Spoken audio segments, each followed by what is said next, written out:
Exams are here but why to fear when your अपने प्रशांत भैया is here. तो भाई लेकर आ गया हूं क्लास 9 का एक और चैप्टर आप सभी के लिए, आप सभी के अपने प्रशांत भैया लेकर आ गए हैं स्ट्रक्चर ऑफ एटम। मुझे पता है तुमने इस चैप्टर को जहां से भी पढ़ने की कोशिश करी थी, तुम्हारी प्रॉब्लम कहां पर आई कि भैया वो कॉन्सेप्ट समझ नहीं आ पाया कि इलेक्ट्रॉन कैसे शेल बाय शेल में डिवाइड होंगे। ये KLMN शेल समझ ही नहीं आ पाई भैया। आइसोटोप, आइसोबार, इतने सारे साइंटिस्ट, उनकी अलग अलग कहानियां, इतनी कहानियों को कैसे याद करेंगे। मैं बोल रहा हूं मैं हूं ना, मैं सब देख लूंगा, तुम टेंशन मत लो। आज हम इस चैप्टर को पूरी तरीके से समाप्त करेंगे, इंपॉर्टेंट क्वेश्चन बताऊंगा और वो क्वेश्चन बेटा पेपर के अंदर आने की चांसेस तुम्हें पता चल ही गया होगा, मुझे बोलने की जरूरत नहीं है। तो चलें शुरू करें, एक लाइन के साथ शुरू करते हैं। लाइन कुछ इस प्रकार से है, मुस्कुराएं हमेशा छुपाएं गम, मुस्कुराएं हमेशा छुपाएं गम, उन लोगों को तो वक्त बताएगा कि कौन है हम। तो भाई तुम्हारे कमबैक का टाइम आ गया है, ठीक है। अब तुम्हें अपना सबसे बड़ा कमबैक करना है। कैसे करोगे? पढ़ाई कर लो, नोट्स बनाओ और उन सब लोगों को गलत प्रूव करना जो कि तुमसे बोलते थे कि तुमसे कुछ नहीं हो पाएगा, ठीक है। चलो स्टार्ट करते हैं। इसके अंदर हम क्या क्या टॉपिक कवर करने वाले हैं, सारे टॉपिक जो भी आपके एनसीईआरटी के अंदर है, जिसकी आपका डिस्कवरी ऑफ प्रोटॉन, इलेक्ट्रॉन, उसके अलावा न्यूट्रॉन, रदरफोर्ड के एक्सपेरिमेंट, बोर के experiment, atomic number, mass number, valency, isotope, isobar, सब खत्म करेंगे और वो भी मजेदार तरीके से, है ना। अपना पढ़ाने का तरीका ही तुम्हें पता ही है, थोड़ा इंटरेस्टिंग है, तो अपन आप वैसे पढ़ाएंगे, ठीक है। तो इस चैप्टर को पढ़ाने के लिए ना एक कहानी आपको समझनी पड़ेगी, एक नई स्टोरी में अपन घूमेंगे। स्टोरी क्या है भैया? ये कहानी है मेरी। तुम्हारे प्रशांत भैया आज बने हैं एटम। मैं क्या हूं बेटा? मैं हूं एटम, ठीक है। और मेरे पास, वो तुमने गाना सुना है वो वाला कि मैं तो रास्ते से जा रहा था, भेलपूरी खा रहा था, है ना। तो ऐसी मैं यानी एटम, मैं टाइम ट्रेवल कर रहा था, ठीक है। और मुझे अलग अलग साइंटिस्ट मिले और मैंने उनसे बहुत सारे सवाल पूछे। उन्हीं सारे सवालों का जवाब तुम्हें यहां पर आज मिलने वाला है। तो पता, मैं टाइम ट्रेवल कर रहा था तो मैं एटम था। तो मैं घूमते घूमते गया और मुझे सबसे पहले मिले डेल्टन भैया। कौन मिले बेटा? डेल्टन भैया। मैंने बोला डेल्टन भैया एक बात बताओ, मैं कौन मैं कौन मैं हूं कौन? एटम क्या है? तो डेल्टन भैया ने बोला बड़े जोरदार तरीके से, एटम इज इनडिविजिबल, ठीक है। उन्होंने बोला कि एटम स्मॉलेस्ट पार्टिकल है, ऐसा पार्टिकल है जिसको कभी भी तोड़ा नहीं जा सकता। ये बहुत साल पहले, कब? 1808 के अंदर डेल्टन ने अपनी एटॉमिक थ्योरी दी, जिसके अंदर डेल्टन भैया ने ये बोला कि एटम्स आर इनडिविजिबल, यानी उनको तोड़ा नहीं जा सकता। तो मैंने कहा ठीक है, डेल्टन भैया ने बोला है मुझे तोड़ा नहीं जा सकता, तो मैं तो खुश हो गया। मैंने कहा आई एम इंडिविजुअल, मैं स्मॉलेस्ट पार्टिकल हूं, मैं खुश हो गया। मैंने कहा ठीक है भाई, जिंदगी मस्त है अब तो। फिर मैं आगे चला और जब मैं थोड़ा आगे गया तो मेरी तो भैया जिंदगी पलट गई, दुनिया पलट गई, क्योंकि मुझे पता चला डेल्टन भैया तो झूठे थे। डेल्टन भैया तो क्या थे? झूठे थे। कैसे पता चला? तो जब मैं टाइम ट्रेवल कर रहा था तो मैं थोड़ा और आगे गया। जब मैं 1897 में गया तो मुझे मिले कौन? मुझे मिले थॉमसन। तो थॉमसन भैया से मैंने जाकर पूछा, थॉमसन भैया यार मैं कौन? है डेल्टन भैया बोलते थे मैं इंडिविजिबल हूं, तुम बता दो कौन हूं मैं। तो थॉमसन भैया बोलते हैं तू इंडिविजिबल नहीं है, तेरे डिवीजन किए जा सकते हैं, यानी टू स्मॉलेस्ट पार्टिकल नहीं है, atom is not a smallest particle, तुम्हारे भी अंदर कुछ कुछ पार्टिकल है। मैं शॉक हो गया। मैंने कहा यार ये तो गलत है यार, है चीटिंग कर रहा है तू। तो मैंने कहा बता दो यार कैसे, है ना, और मैं आपकी बात पे क्यों विश्वास करूं। तो जो थॉमसन थे ना, उन्होंने एक एक्सपेरिमेंट करा जिस एक्सपेरिमेंट का नाम है कैथोड रे एक्सपेरिमेंट। और बेटा इंपॉर्टेंट है, 11th क्लास में इसको एकदम तुम डिटेल में पढ़ने वाले हो। तो यहां पर मैं आपको एक छोटे से डायग्राम की मदद से समझाने की कोशिश करता हूं। वैसे अभी तुम्हारे पेपर में नहीं आता, ये 11th क्लास में ज्यादा आता है। तो देखो उसने क्या करा, जो अपने थॉमसन जी है, उन्होंने क्या करा, उन्होंने कैथोड रे एक्सपेरिमेंट करा। उन्होंने क्या करा, एक दो रॉड ली, यहां पर एक रॉड ली जो था आपकी कैथोड, यहां पर अगर आप देख पा रहे हो यहां पर है कैथोड, ठीक है, इस जगह पर। और एक दूसरी जगह यहां पर क्या है, यहां पर है एनोड, ठीक है। दो रॉड इन्होंने ली। अब कैथोड पे क्या था ना, कैथोड पे हमेशा नेगेटिव चार्ज आता है। क्या आता है बेटा? नेगेटिव चार्ज आता है। यानी यहां पर जो बैटरी होती है ना, बैटरी, उसका नेगेटिव टर्मिनल जुड़ा होता है। एनोड पे क्या जुड़ा होता है? एनोड पे आपका पॉजिटिव टर्मिनल जुड़ा होता है, ठीक है। अब ये कैथोड था, एनोड था। अब हुआ क्या ना, ध्यान से देखना बेटा, ये जो अपने थॉमसन जी हैं, इन्होंने ना यहां पर एक स्क्रीन किसकी थी? स्क्रीन थी जिंक सल्फाइड की। अभी तुम्हें समझने की जरूरत नहीं है। जिंक सल्फाइड की ना एक प्रॉपर्टी होती है, जब भी कोई इलेक्ट्रिकल पार्टिकल आता है ना तो चमकने लगता है, ग्लो करने लगता है। तो उन्होंने वो स्क्रीन लगाई और उन्होंने क्या करा, इसके अंदर प्रेशर तो बहुत कम कर दिया, एकदम लो प्रेशर कर दिया। और इस ट्यूब के अंदर जो वोल्टेज है ना, वोल्टेज वो बहुत ज्यादा कर दिया। तो क्या हुआ, थोड़ी देर बाद ये जो स्क्रीन थी ना बेटा, ये ग्लो करने लग गई, ये चमकने लग गई। तो थॉमसन खुश हो गए। थॉमसन को यह पता चल गया कि अगर स्क्रीन ग्लो कर रही है, इसका साफ मतलब है कि यहां से कुछ चार्ज पार्टिकल आ रहे हैं, इस पे टकरा रहे हैं, जिनकी मदद से वो स्क्रीन ग्लो कर रही है। और कैसे चार्ज पार्टिकल है? Negative charge particle. क्यों? क्योंकि यहां पर क्या था बेटा? यहां पर था आपका, अरे बोल दो यार, यहां पर आपका क्या है? आपका है कैथोड। और कैथोड कैसा है? कैथोड में क्या है? नेगेटिव चार्ज आपका कनेक्ट करा हुआ है, तो यहां पर नेगेटिव चार्जेस जो है वो जा रहे थे। और यही आपके थॉमसन जी ने बोला कि जो एटम होते हैं उनके अंदर और भी पार्टिकल होते हैं, यानी एक नेगेटिव चार्ज पार्टिकल होता है जिसको अपन बोलते हैं इलेक्ट्रॉन। मैंने कहा वाह यार, मेरे अंदर इलेक्ट्रॉन भी है, क्या बात है ना। मतलब मजाक से हटके उन्होंने बताया कि एक और पार्टिकल है एटम के अंदर जो कि नेगेटिव चार्ज है, जिसको अपन क्या बोलते हैं? इलेक्ट्रॉन। अब याद रखना, सवाल क्या आता है, ये जो जे थॉमसन ने जो पूरा का पूरा एक्सपेरिमेंट करा ना, इसकी कंडीशंस क्या थी? सबसे पहली कंडीशन इसकी क्या थी? याद रखना, इन्होंने एक वैक्यूम ट्यूब ली। क्या ली बेटा? एक वैक्यूम ट्यूब ली, ठीक है। और उस वैक्यूम ट्यूब के अंदर उन्होंने क्या करा? उन्होंने वोल्टेज को तो एकदम हाई कर दिया, हाई वोल्टेज कर दिया, और जो प्रेशर है ना, प्रेशर वो एकदम लो कर दिया। तो जो दो कंडीशन है ना इंपॉर्टेंट, जो कि तुम्हारे पेपर में बेटा सवाल आएगा, देख ले। अरे भाई यार, तुम डिस्ट्रैक्टेड कैसे हो जाते हो? लेक्चर शुरू हो इतना सा समय हुआ है और तुम इधर उधर घूम रहे हो। अरे यार थोड़ा सा फोकस बनाए रखो, हैं? फोकस। इन सारी चीजों को दिल में याद कर लो, और अगर बेटा दिल में याद नहीं कर पा रहे तो दिमाग में कर लो, क्योंकि दिमाग तो तुम्हारा ऑलरेडी खाली है ना। तो जहां पे भी याद करने पर कर लो, ठीक है। तो क्या है? लो प्रेशर और आपका हाई वोल्टेज, ये दो कंडीशन थी जिसकी मदद से उन्होंने एक्सपेरिमेंट करा, जिसका नाम था कैथोड रे एक्सपेरिमेंट। इससे क्या पता चला? इससे यह पता चला कि एक नेगेटिव चार्ज पार्टिकल है, और उस चार्ज पार्टिकल का नाम क्या है? इलेक्ट्रॉन। मुझे पता चल गया भैया मेरे अंदर इलेक्ट्रॉन भी है, क्या बात है भैया, है प्रशांत भैया के अंदर इलेक्ट्रॉन, वाह। ठीक है, तो इन्होंने बता दिया था कि एटम को डिवाइड कर सकते हैं, उसके अंदर एक इलेक्ट्रॉन भी है, ठीक है। अब मैं और आगे बढ़ा, है ना, उससे मैं टाइम ट्रेवल कर रहा हूं ना बेटा, मैं टाइम ट्रेवल कर रहा हूं, तो मैं और आगे बढ़ा, मैंने और चीजें सुनी, बट उससे पहले इलेक्ट्रॉन की कुछ प्रॉपर्टीज बता देता हूं, और ये इंपॉर्टेंट है। सबसे पहली चीज, इलेक्ट्रॉन क्या है? नेगेटिवली चार्ज पार्टिकल है, आपको मैंने बता ही दिया। उसके अलावा एक इलेक्ट्रॉन का चार्ज पता है कितना होता है? 1.6 इंटू 10⁻⁻19 कूलम्ब। इस वैल्यू को बेटा याद कर लेना, है ना। पेपर में आए ना आए, बट अगले साल तो इंपॉर्टेंट है, जब तुम 10th क्लास पढ़ोगे ना, तो तुम्हारे लिए बहुत इंपॉर्टेंट है, ये तुम्हें याद करना ही पड़ेगा। तो आज ही कर लो, 1.6 इंटू 10⁻⁻19। और यहां पर माइनस का साइन क्यों है? क्योंकि इलेक्ट्रॉन कैसा है? नेगेटिव है। बहुत बढ़िया। अच्छा, इसका मास क्या होता है? इलेक्ट्रॉन का मास नेग्लिजिबल होता है, यानी कुछ ना होने के समान होता है ना। जैसे तुम हो और तुम्हारी क्रश है, तुम्हारी क्रश की जिंदगी में जो तुम्हारी वैल्यू है नेग्लिजिबल, है ना। उसी प्रकार से यहां पर भी मास ऑफ इलेक्ट्रॉन अपने लिए नेग्लिजिबल है। क्यों? देखो 9.1 इंटू 10⁻⁻31 kg, -31 तो बहुत छोटा हो गया, तो उसका मास हम नेग्लेक्ट करके रखते हैं, ठीक है। सिंबल क्या होता है इलेक्ट्रॉन का? इस प्रकार से हम उसका सिंबल बनाते हैं, बहुत ज्यादा छोटा होता है और न्यूक्लियस के आउटसाइड मिलता है। अभी इस पॉइंट की तरफ आप गौर मत फरमाओ, इसके बारे में हम आगे बात करेंगे, अभी टेंशन नहीं लेनी। अभी बस ये ऊपर के 3-4 पॉइंट समझ गए। क्या बताया?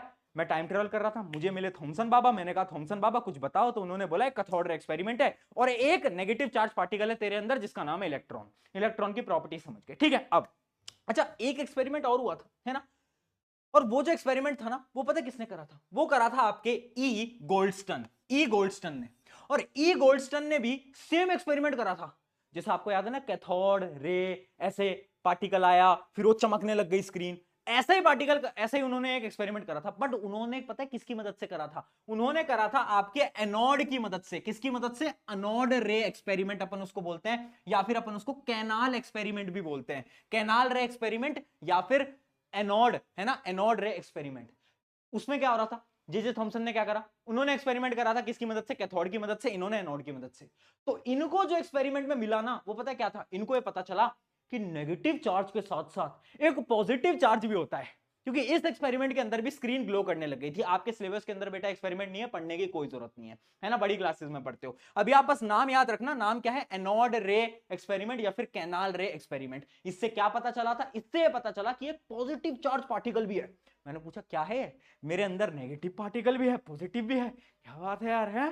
तो क्या नाम है उस पॉजिटिव चार्ज पार्टिकल का? तो उन्होंने उसका नाम दिया प्रोटॉन। क्या नाम दिया बेटा? प्रोटॉन। उन्होंने कहा प्रोटॉन नाम की एक चीज है जो कि क्या है? Positive, electron negative. अच्छा, प्रोटॉन का जो चार्ज होता है वो पता है कितना होता है? उतना ही होता है जितना इलेक्ट्रॉन का होता है, बट ये पॉजिटिव, वो नेगेटिव। तो इसका चार्ज होता है 1.6 इंटू 10⁻⁻⁻19 कूलम, सेम है, बस ये पॉजिटिव होता है, ठीक है। इसका जो मास होता है ना बेटा, वो ज्यादा होता है as compare to electron. Electron का तो कुछ मास नहीं होता था, बट इसका मास होता है कितना? 1.673 इंटू 10⁻⁻24। इन वैल्यूज को अभी याद करने की जरूरत नहीं है, आपको इतनी जरूरत नहीं पड़ने वाली, ठीक है, इसलिए बता रहा हूं, याद मत करना। याद रखना, mass of proton is equals to 2000 times the mass of electron. यानी अगर एक प्रोटॉन की बात करूं तो उसका जो मास है 2000 गुना है किसके, इलेक्ट्रॉन के मास से। इसलिए मैं बोलता हूं इलेक्ट्रॉन के मास को हम नेग्लेक्ट करते हैं, ठीक है। समझ आ गया, इतना समझ आ गया। कहानी में क्या हुआ, मैं तो रास्ते से जा रहा था, टाइम ट्रेवल कर रहा था, मुझे कौन मिला, सबसे पहले मुझे कौन मिला बेटा बताओ, हैं? जब मैंने देखा कि अच्छा यार इन्होंने मुझे बताया कि मेरे को तो कोई डिवाइड ही नहीं कर सकता, फिर मैं आगे बढ़ा, मुझे थॉमसन बाबा मिले। थॉमसन बाबा ने बोला अरे तेरे को डिवाइड कर सकते हैं, क्यों नहीं कर सकते, इलेक्ट्रॉन है तेरे अंदर। फिर मैं और आगे गया, गोल्डस्टोन बाबा मिले, उन्होंने बोला यार तेरे अंदर तो पॉजिटिव पार्टिकल भी है। मैंने कहा वाह यार, है। अब मैं और आगे बढ़ा, है ना, अब मैं टाइम ट्रेवल करते करते बेटा और आगे बढ़ गया, है ना। तो अब जब मैं और आगे बढ़ा 1932, बहुत बाद में 1932 में एक इंसान आया, है ना, चैड इंसान आया। चैड समझते, चैड, आजकल वो सिग्मा विग्मा मेल नहीं चलता, और तुम में से कोई वो नहीं है, ये जो तुम करते रहते हो ना सिग्मा सिग्मा, तुम में से कोई सिग्मा नहीं है, तुम सारे के सारे पता है क्या हो, तुम सारे के सारे तो पाए हो, पाए। ये पाए वाला सिंबल पता है मैथ का, पाए, पाए यानी क्यूटी पाए हो तुम, है ना। तो सिग्मा बोलना खुद को बंद करो। तो ऐसा ही एक आया जिसका नाम था जे चैडविक, है ना। जे चैडविक जी आए और उन्होंने क्या बोला, उन्होंने बोला कि एक पार्टिकल और है मेरे अंदर। मैंने कहा भाई कितने पार्टिकल है मेरे अंदर, एक बार बता दो यार। तो उन्होंने बोला कि तेरे अंदर एक और पार्टिकल है दोस्त। मैंने कहा कौन सा? उन्होंने कहा एक ऐसा पार्टिकल जो ना ही नेगेटिव ना ही पॉजिटिव, न्यूट्रल है, न्यूट्रल, पॉजिटिव चार्ज भी नहीं है नेगेटिव चार्ज भी नहीं है, एकदम न्यूट्रल है। और उसका नाम क्या है? उसका नाम है न्यूट्रॉन। एक ऐसा पार्टिकल जिसका क्या है, कोई चार्ज नहीं है, और उसका नाम दिया गया क्या, न्यूट्रॉन। तो न्यूट्रॉन की डिस्कवरी बेटा किसने करी थी? न्यूट्रॉन की डिस्कवरी बहुत बाद में की गई थी, 1932 में। किसने करी थी? इन साइंटिस्ट का बेटा नाम याद रखना सबका, इलेक्ट्रॉन किसने करा, प्रोटॉन किसने करा, और ये आखिरी में कहानी से भी याद करवा दूंगा, बट फिर भी, है ना। और चैडविक ने क्या करा? चैडविक जी ने बोला कि न्यूट्रॉन। यहां तक की कहानी समझ आई, ठीक है बेटा। ये था मेरी पूरी टाइम ट्रेवल की कहानी। बट इस टाइम ट्रेवल की कहानी के बीच में ना कुछ चीजें मिसिंग है, वो मैं आपको बताता हूं। बट इस टेबल की मदद से बेटा ये याद रखना कि जो इलेक्ट्रॉन का चार्ज है वो नेगेटिव होता है, प्रोटॉन का पॉजिटिव होता है, और न्यूट्रॉन का क्या होता है, एकदम जीरो होता है। जो मास होता है इलेक्ट्रॉन का वो नेग्लिजिबल होता है, ऑलमोस्ट जीरो। और जो प्रोटॉन होता है उसका मास अगर हम 1 यूनिट लेते हैं, तो जो न्यूट्रॉन है ना उसका मास बराबर होता है। मतलब जो मास ऑफ प्रोटॉन और मास ऑफ न्यूट्रॉन होता है ना वो ऑलमोस्ट बराबर होता है। मैं नहीं कह रहा हर केस के अंदर बराबर होता है, बट ऑलमोस्ट आपका बराबर होता है, ठीक है। किसने डिस्कवरी करी? थॉमसन बाबा, गोल्डस्टोन बाबा और चैडविक बाबा, है ना। तो बाबाओं के नाम याद रखेंगे बेटा, है, बाबाओं के नाम मत भूलना, ठीक है। बाबा बहुत जरूरी है यार, इनका नाम भूल गए ना तो नंबर भूल जाएंगे टीचर तुम्हारे, कहेंगे हाँ नंबर काट लेते हैं इनके। तो ऐसी गलती ना करें, ठीक है। आप देखते हैं, अब इस कहानी में मैं जा ही रहा था, तो जब मैं थॉमसन बाबा के पास से निकल रहा था ना, तो मैंने कहा थॉमसन बाबा एक बात बताओ यार, थोड़ा सा एटम का बताओ ना, एटम कैसा, मतलब मैं अंदर से कैसा हूं, मेरे मैं ही तो हूं एटम, तो भैया मैं कैसा दिखता हूं, मेरे बारे में थोड़ा बता तो दो यार। तो उन्होंने क्या बोला, थॉमसन बाबा ने एक नई थ्योरी दी। उन्होंने क्या बोला, उन्होंने एक मॉडल दिया। क्या मॉडल दिया? उन्होंने एक वाटरमेलन मॉडल दिया। क्या दिया बेटा? Watermelon model.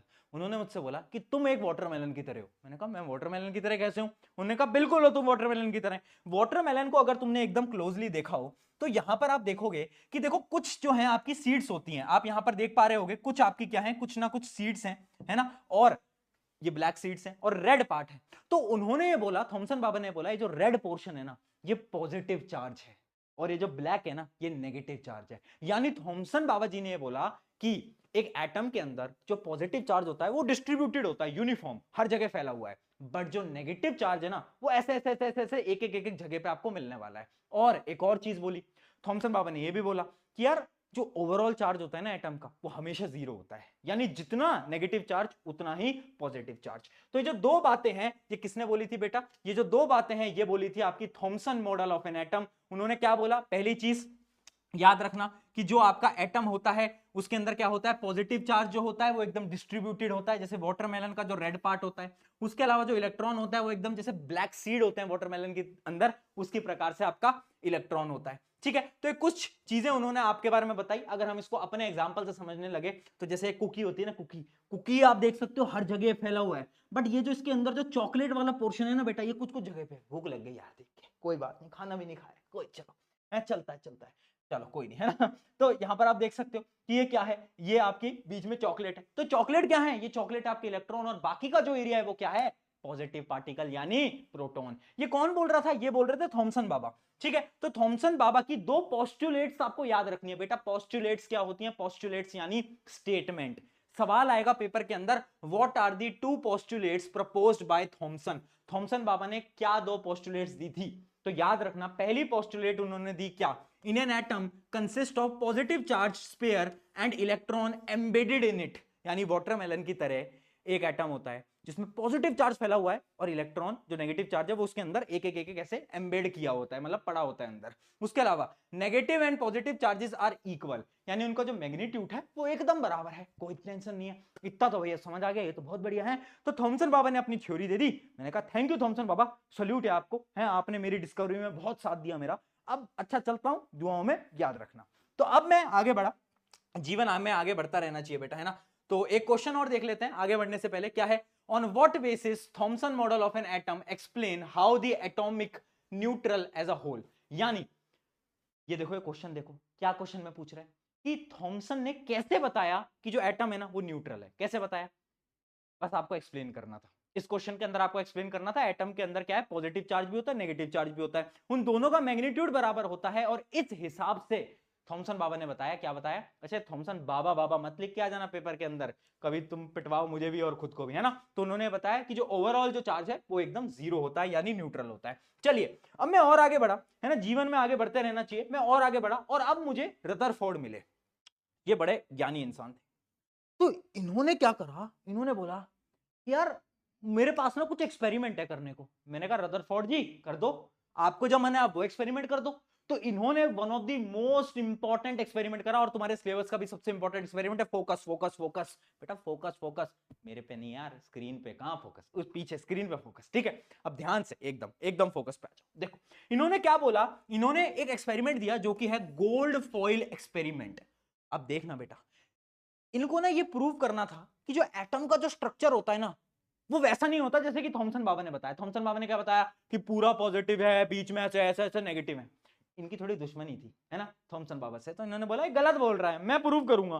तो इन्होंने क्या करा, इन्होंने एक गोल्ड फॉइल ली, ठीक है, इन्होंने गोल्ड फॉइल ली और इन्होंने एक्सपेरिमेंट का नाम रख दिया गोल्ड फॉइल एक्सपेरिमेंट। मैं आपको थोड़ा सा स्क्रीन में जूम करके दिखाता हूं। देखो उन्होंने यहां पर एक थिन गोल्ड फॉइल ली, है ना, और यहां पर उन्होंने क्या करा, एक ऐसी चीज बनाई जिससे कि क्या आ रहे हैं, जिससे कि आपके अल्फा पार्टिकल्स आ रहे हैं। अल्फा पार्टिकल क्या होते हैं बेटा? भैया अल्फा पार्टिकल पहली बार सुन रहा हूं यार, हैं? अरे रुक जा यार, मैं समझा तो रहा हूं, रुक तो। अल्फा पार्टिकल होते हैं हीलियम के डबल चार्ज पार्टिकल। हीलियम पता है ना बेटा, हीलियम क्या होता है? एक प्रकार का आपका एलिमेंट है, हाइड्रोजन हीलियम। हाँ, तो हीलियम के जो डबल चार्ज पार्टिकल होते हैं, यानी He2+, डबल चार्ज पार्टिकल, है ना, वो आपका कहलाता है आपका अल्फा पार्टिकल। यानी अगर आपको कुछ भी याद नहीं रहता, आप बस इतना याद रखो, alpha particle is a positive charge particle, बस इससे भी काम चल जाएगा, ठीक है। तो अल्फा पार्टिकल उसने क्या करे, यहां पर अल्फा पार्टिकल है जो कि पॉजिटिव चार्ज पार्टिकल है। उन्होंने क्या करा, एक बीम बना दी, जैसे वो नहीं होती बंदूक होती है, बंदूक, है ना, वो वाली बंदूक। तो उन्होंने यहां पर एक बंदूक से लगा दी। उस बंदूक से क्या आ रहा है, उस बंदूक से हीलियम पार्टिकल आ रहे हैं, एक के बाद एक, एक के बाद एक, एक के बाद एक। और यहां पर लगा दी गोल्ड फॉइल, और गोल्ड फॉइल एकदम पतली गोल्ड फॉइल लगा दी इन्होंने, पतली, है ना। और तुम्हारे मन में सवाल उठ रहा है कि यहां पर सिर्फ गोल्ड की फॉइल क्यों ली? क्या अमीर थे क्या रदरफोर्ड? अमीर थे क्या? अरे अमीर अमीर नहीं थे, गोल्ड फॉइल इसलिए ली क्योंकि उसके कुछ एडवांटेजेस होती हैं, वो मैं आगे बताऊंगा, ठीक है। तो गोल्ड फॉइल लगा दी। अब देखना बेटा क्या किया, अब उन्होंने यहां से क्या करें, ये पार्टिकल जा रहे हैं, देख पा रहे हो, ये पार्टिकल जा रहे हैं। अब उन्होंने देखा कि बहुत सारे पार्टिकल तो पास हो गए, यहां से डायरेक्टली पास हो गए, यानी पार्टिकल गए और गोल्ड फॉइल से पास करके आगे चले गए। बट यहां तक तो सब सही चल रहा था। थोड़ी देर बाद वो क्या देखते हैं, कुछ पार्टिकल टकराए और डेविएट हो गए। डेविएट यानी कभी मुड़ गए, कभी यहां आ गए, कभी यहां आ गए, कभी यहां आ गए, यानी कुछ पार्टिकल अपनी डायरेक्शन में इधर उधर इधर उधर हो गए। कह रहे यार ये क्या हो रहा है, ये क्या हो रहा है। और उसके बाद वो शॉक तब हुए जब एक पार्टिकल जो कि गया और वो वापस आया, यानी टकराया, ये टकराया और ये वापस आया। ऐसा नहीं होता कि जब तुम जाते हो, है ना, तुम्हारे दोस्त तुमसे बोलता है अरे जा जा जा, बात कर ले, उससे बात कर ले, है ना, तो तुम कॉन्फिडेंस में आके बात करने चले तो जाते हो, पर जैसे ही बात करने जाते हो देख के वो इंट्रोवर्ट वाला अंदर से तुम्हारा जाग जाता है, तुमसे बात नहीं होती, फिर तुम ऐसे पीछे मुड़ के वापस आ जाते हो, है ना। उसी प्रकार से यहां पर अल्फा पार्टिकल गया और अल्फा पार्टिकल वापस आ गया। अभी शॉक हो गया यार, अल्फा पार्टिकल खुद से वापस कैसे आ गया। और तब इन्होंने बहुत सारी स्टेटमेंट्स दी और बहुत सारे रीजन बताए और बहुत सारी चीजों से उन्होंने बताया कि एटम का स्ट्रक्चर कैसा होता है, और वही हमें पढ़ना है।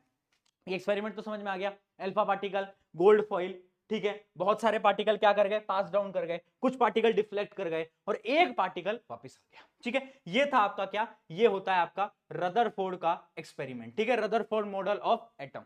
ठीक है, तो इसको थोड़ा सा और डिटेल में समझते हैं। यहां पर आप देख सकते हो, यहां पर एक थोड़ा 3D तरीके से आपको दिख रहा होगा कि जैसे कि मान लो एक गोल्ड फॉइल है, यहां से क्या आ रहे हैं, यहां से आपके अल्फा पार्टिकल आ रहे हैं, अल्फा पार्टिकल आए आए आए, बहुत सारे तो पास कर गए पास कर गए पास कर गए पास कर गए, देख पा रहे हो, पास कर गए, कुछ आए डेविएट हो गए, कुछ आए डेविएट हो गए, और एक जो आया और वापस से ये चला गया। देखो ये आया, ये वापस गया, है ना। गोल्ड फॉइल किससे बना है बेटा, गोल्ड फॉइल एटम से ही तो बना है। गोल्ड फॉइल क्या होता है, एटम के ही तो बनता है ना फॉइल। गोल्ड गोल्ड कोई भी एटम है किससे बना है, कोई भी एलिमेंट एटम से ही तो बनता है। तो ये एटम आपको दिख रहे हैं, है ना, टकरा रहे हैं, पास हो जा रहे हैं, बट कुछ रिफ्लेक्ट कर जा रहे हैं। ठीक है, अब यहां पर एक सवाल मैंने आपको पूछा कि रदरफोर्ड ने सिर्फ और सिर्फ गोल्ड फॉइल को ही क्यों इस्तेमाल करा, है ना, क्यों गोल्ड फॉइल को इस्तेमाल करा, ऐसा क्या था, है ज्यादा अमीर था क्या? मैंने कहा नहीं, ज्यादा अमीर नहीं था। गोल्ड की एक प्रॉपर्टी होती है बेटा, और ये क्वेश्चन बड़ा इंपॉर्टेंट है कि रदरफोर्ड ने क्यों गोल्ड को करा, क्योंकि एक प्रॉपर्टी होती है जिसको अपन बोलते हैं मेलिएबिलिटी, यानी the property of converting into thin sheets.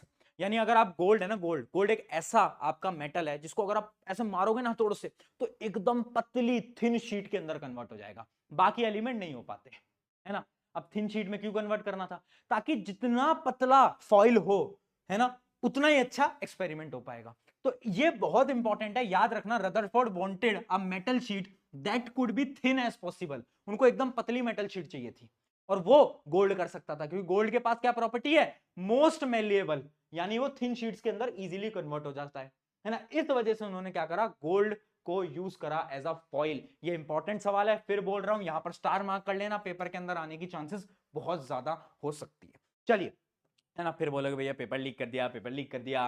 अरे भाई पता है, जब टफ क्वेश्चन ऐसा आता है स्कूलों के अंदर तो बताऊंगा नहीं कि तुमको, है ना, पेपर लीक नहीं करता, और करता हूं तो आगे बढ़ो है ना। अब देखते हैं ऑब्जर्वेशन। ऑब्जर्वेशन क्या है, मतलब हमने क्या सीखा, है ना, आखिर हमें क्या क्या नई नई ऑब्जर्वेशन मिली वो तो देखें। अब देखना बेटा, 3 ऑब्जर्वेशन बेसिकली रदरफोर्ड ने देखी। पहली ऑब्जर्वेशन क्या थी, most of the alpha particle passed straight through the gold foil. मैंने आपको बताया बहुत सारे तो पास कर गए। फिर क्या हुआ, there was deflection at some angle, कुछ पार्टिकल जो थे वो थोड़े डिफ्लेक्ट हो गए, थोड़े मुड़ गए, है ना, डिफ्लेक्शन आ गया। और क्या, a very small amount of alpha particle rebounded यानी रिफ्लेक्टेड, वापिस आए। यानी कितना स्मॉल अमाउंट है, अगर 12,000, देखना बेटा, अगर 12,000 अल्फा पार्टिकल जाएंगे ना, तो केवल और केवल एक अल्फा पार्टिकल है जो कि वापस आएगा, है ना, बाकी सब या तो सीधे निकल जाएंगे या तो डिफ्लेक्ट हो जाएंगे, है ना। तो 12,000 में से एक जो है वो रिफ्लेक्ट कर जाएगा। तो 3 ऑब्जर्वेशन याद रखना, एक्सपेरिमेंट चल रहा है, पहले एक्सपेरिमेंट समझा, अब हमने समझा कि 3 ऑब्जर्वेशन हमें देखने को मिली। अब हम क्या करेंगे, इस ऑब्जर्वेशन की मदद से कुछ कंक्लूजन निकालेंगे कि इसके कंक्लूजन क्या निकले, फाइनल क्या स्टेटमेंट्स हैं। तो कंक्लूजन देखते हैं बेटा। अब फाइनली रदरफोर्ड ने क्या कंक्लूजन दिए, और ये सवाल आता है what are the observation obtained and conclusion. अगर क्वेश्चन आ रहा है ना कि व्हाट आर दी ऑब्जर्वेशन, तो ऑब्जर्वेशन तो आपको वो बताना है, और अगर पूछा जा रहा है what are the conclusions from Rutherford experiment, तो तुम्हें ये बताना है। ये चीज मैं इसलिए बता रहा हूं क्योंकि मूर्ख बालकों, बच्चे गलती करते हैं, पेपर में सवाल आता है व्हाट आर दी ऑब्जर्वेशन, उसके अंदर वो ये लिख के आते हैं कि कंक्लूजन लिखे आते हैं। भैया ऑब्जर्वेशन वो है जो अभी बताई, ये कंक्लूजन है, याद रखेंगे। ठीक है, कंक्लूजन क्या है, पहली चीज मोस्टली एम्प्टी स्पेस, यानी रदरफोर्ड भैया ने ये बोला कि क्योंकि बहुत सारे अल्फा पार्टिकल पास हो गए, इसका साफ मतलब है कि जो आपका जो एटम है ना, एटम खाली है, एटम की स्पेस खाली है। इमेजिन करो एक बैलून है, अगर वो बैलून खाली है तो कोई भी चीज उसमें से पास कर जाएगी ना बेटा, है ना। अगर एयर है तो एयर क्या है, एयर खाली है तो उसमें से आप ऐसे पास कर सकते हो। मान लो सामने एक पत्थर रख दिया, तो क्या पत्थर को पास कर सकते हो, नहीं कर सकते। सिमिलरली एटम की जो मोस्ट ऑफ द स्पेस है वो खाली है, तभी बहुत सारे आपके जो अल्फा पार्टिकल थे वो पास कर गए। पहला कंक्लूजन तो ये।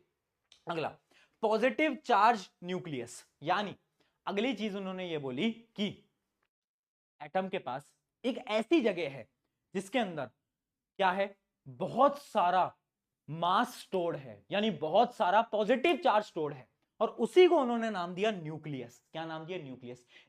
एक ऐसी चीज है हर एक एटम के पास जिसकी वजह से अल्फा पार्टिकल जा रहे हैं और टकरा रहे हैं। इसका साफ मतलब है कि एटम के पास कुछ तो ऐसा है जिसके पास मास है और चार्ज है, है ना, मास है और चार्ज है, और उसी को ही उन्होंने नाम दिया क्या बेटा, उनको उन्होंने नाम दिया न्यूक्लियस। याद रखना न्यूक्लियस क्या है, एक ऐसी चीज एटम के अंदर जिसके पास क्या है, पॉजिटिव चार्ज है और मास भी है, मास और पॉजिटिव चार्ज। और एटम का जो सारा का सारा मास है वो ऑलमोस्ट कहां प्रेजेंट होता है, वो न्यूक्लियस के अंदर ही प्रेजेंट होता है। ये अगली चीज देखते हैं, न्यूक्लियस साइज।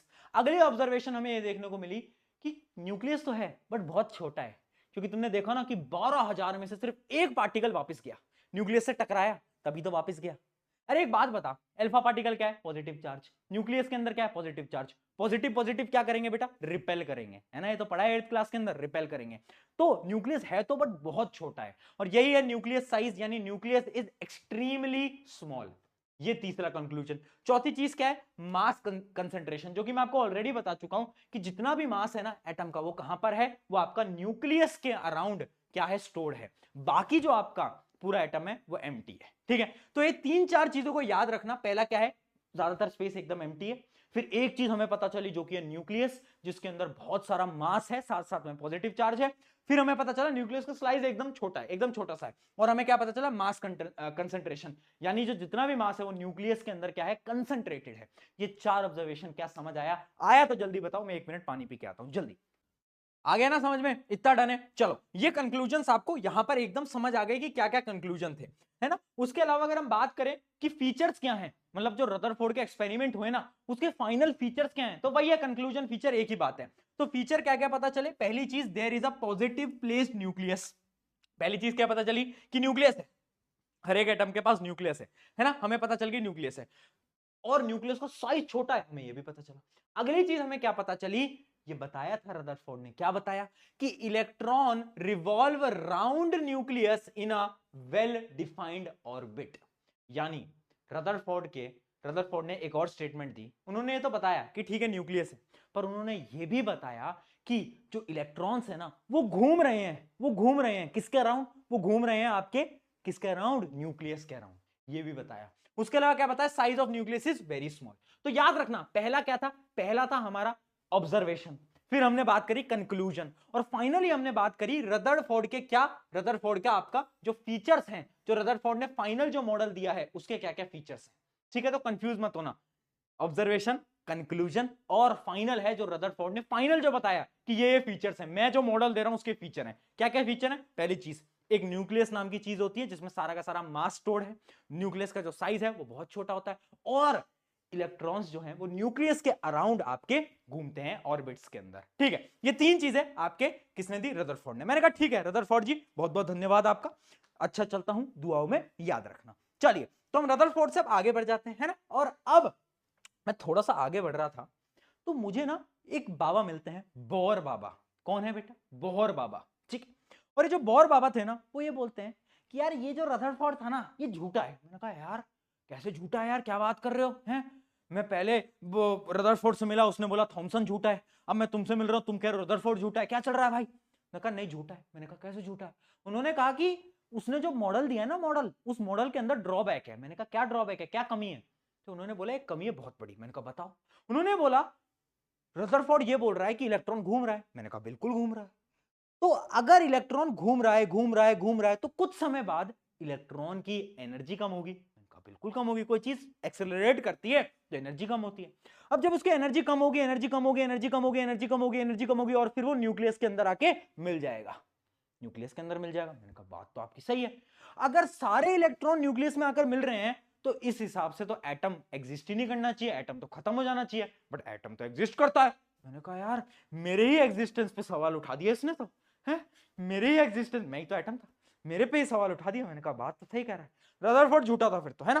तो हमें पता चला ड्रॉबैक क्या है, ड्रॉबैक याद रखना, रदरफोर्ड के अकॉर्डिंग इलेक्ट्रॉन जो थे वो रिवॉल्व करते थे round round round round, but अगर कोई भी चीज रिवॉल्व करेगी तो होगा क्या, उसकी एनर्जी कम होगी, एनर्जी के बाद क्या होगा, finally it will fall into nucleus, यानी वो न्यूक्लियस के अंदर क्या है, गिर जाएगा, है ना। बट ऐसा तो होता नहीं है, ऐसा तो कुछ भी नहीं है, क्योंकि एटम्स जो है हमारे एग्जिस्ट करते हैं। और अगर इसकी जो स्टेटमेंट है उसके हिसाब से तो बेटा क्या है, एटम बहुत ज्यादा अनस्टेबल होने चाहिए, बट एटम तो आपके स्टेबल होते हैं, है ना। तो मैंने बोला ठीक है यार रदरफोर्ड बड़ा झूठा था। तो मैंने कहा ठीक है यार, अब बौर जी आप ही बता दो यार, हैं आपको है ना वो है ना कि आपके चरणों में कोटि कोटि प्रणाम, आप बता दो यार, है ना। तो मैंने कहा ठीक है भाई। अब बोर जी ने बोला कि मैं एक नया मॉडल दूंगा। मैंने कहा 2 मॉडल। तो बोर ने एक नया मॉडल दिया। उन्होंने क्या करा, उन्होंने कुछ पोस्टुलेट्स दिए। उन्होंने क्या दिए बेटा, उन्होंने कुछ पोस्टुलेट्स दिए, यानी कुछ स्टेटमेंट्स दी। क्या है वो पोस्टुलेट्स समझना, और ये याद रखना है, बड़ा इंपॉर्टेंट है। यहां पर स्टार भी मार्क कर देता हूं। बोर की जो पोस्टुलेट्स हैं वो बहुत बार पेपर के अंदर पूछी जाती हैं। पहली स्टेटमेंट क्या दी उन्होंने, electron revolve around nucleus in a discrete orbit. यहां पर लिखा हुआ है बेटा डिस्क्रीट। डिस्क्रीट यानी स्पेशल ऑर्बिट, यानी स्टेबल ऑर्बिट, है ना। डिस्क्रीट यानी स्टेबल या फिर स्पेशल, दोनों एक ही चीज है। तो उन्होंने बोला कि जो इलेक्ट्रॉन घूम रहा है ना भैया, ये ऐसे नहीं है कि किसी भी ऑर्बिट में घूम जाएगा, ऐसा थोड़ी ना है, ये स्पेशल ऑर्बिट्स के अंदर घूम रहा है। ठीक है, पहली चीज उन्होंने बोली special orbit without emission of radiant energy, यानी ये कोई भी एनर्जी को ना बाहर ना ही दे रहा है ना ही कोई एनर्जी ले रहा है।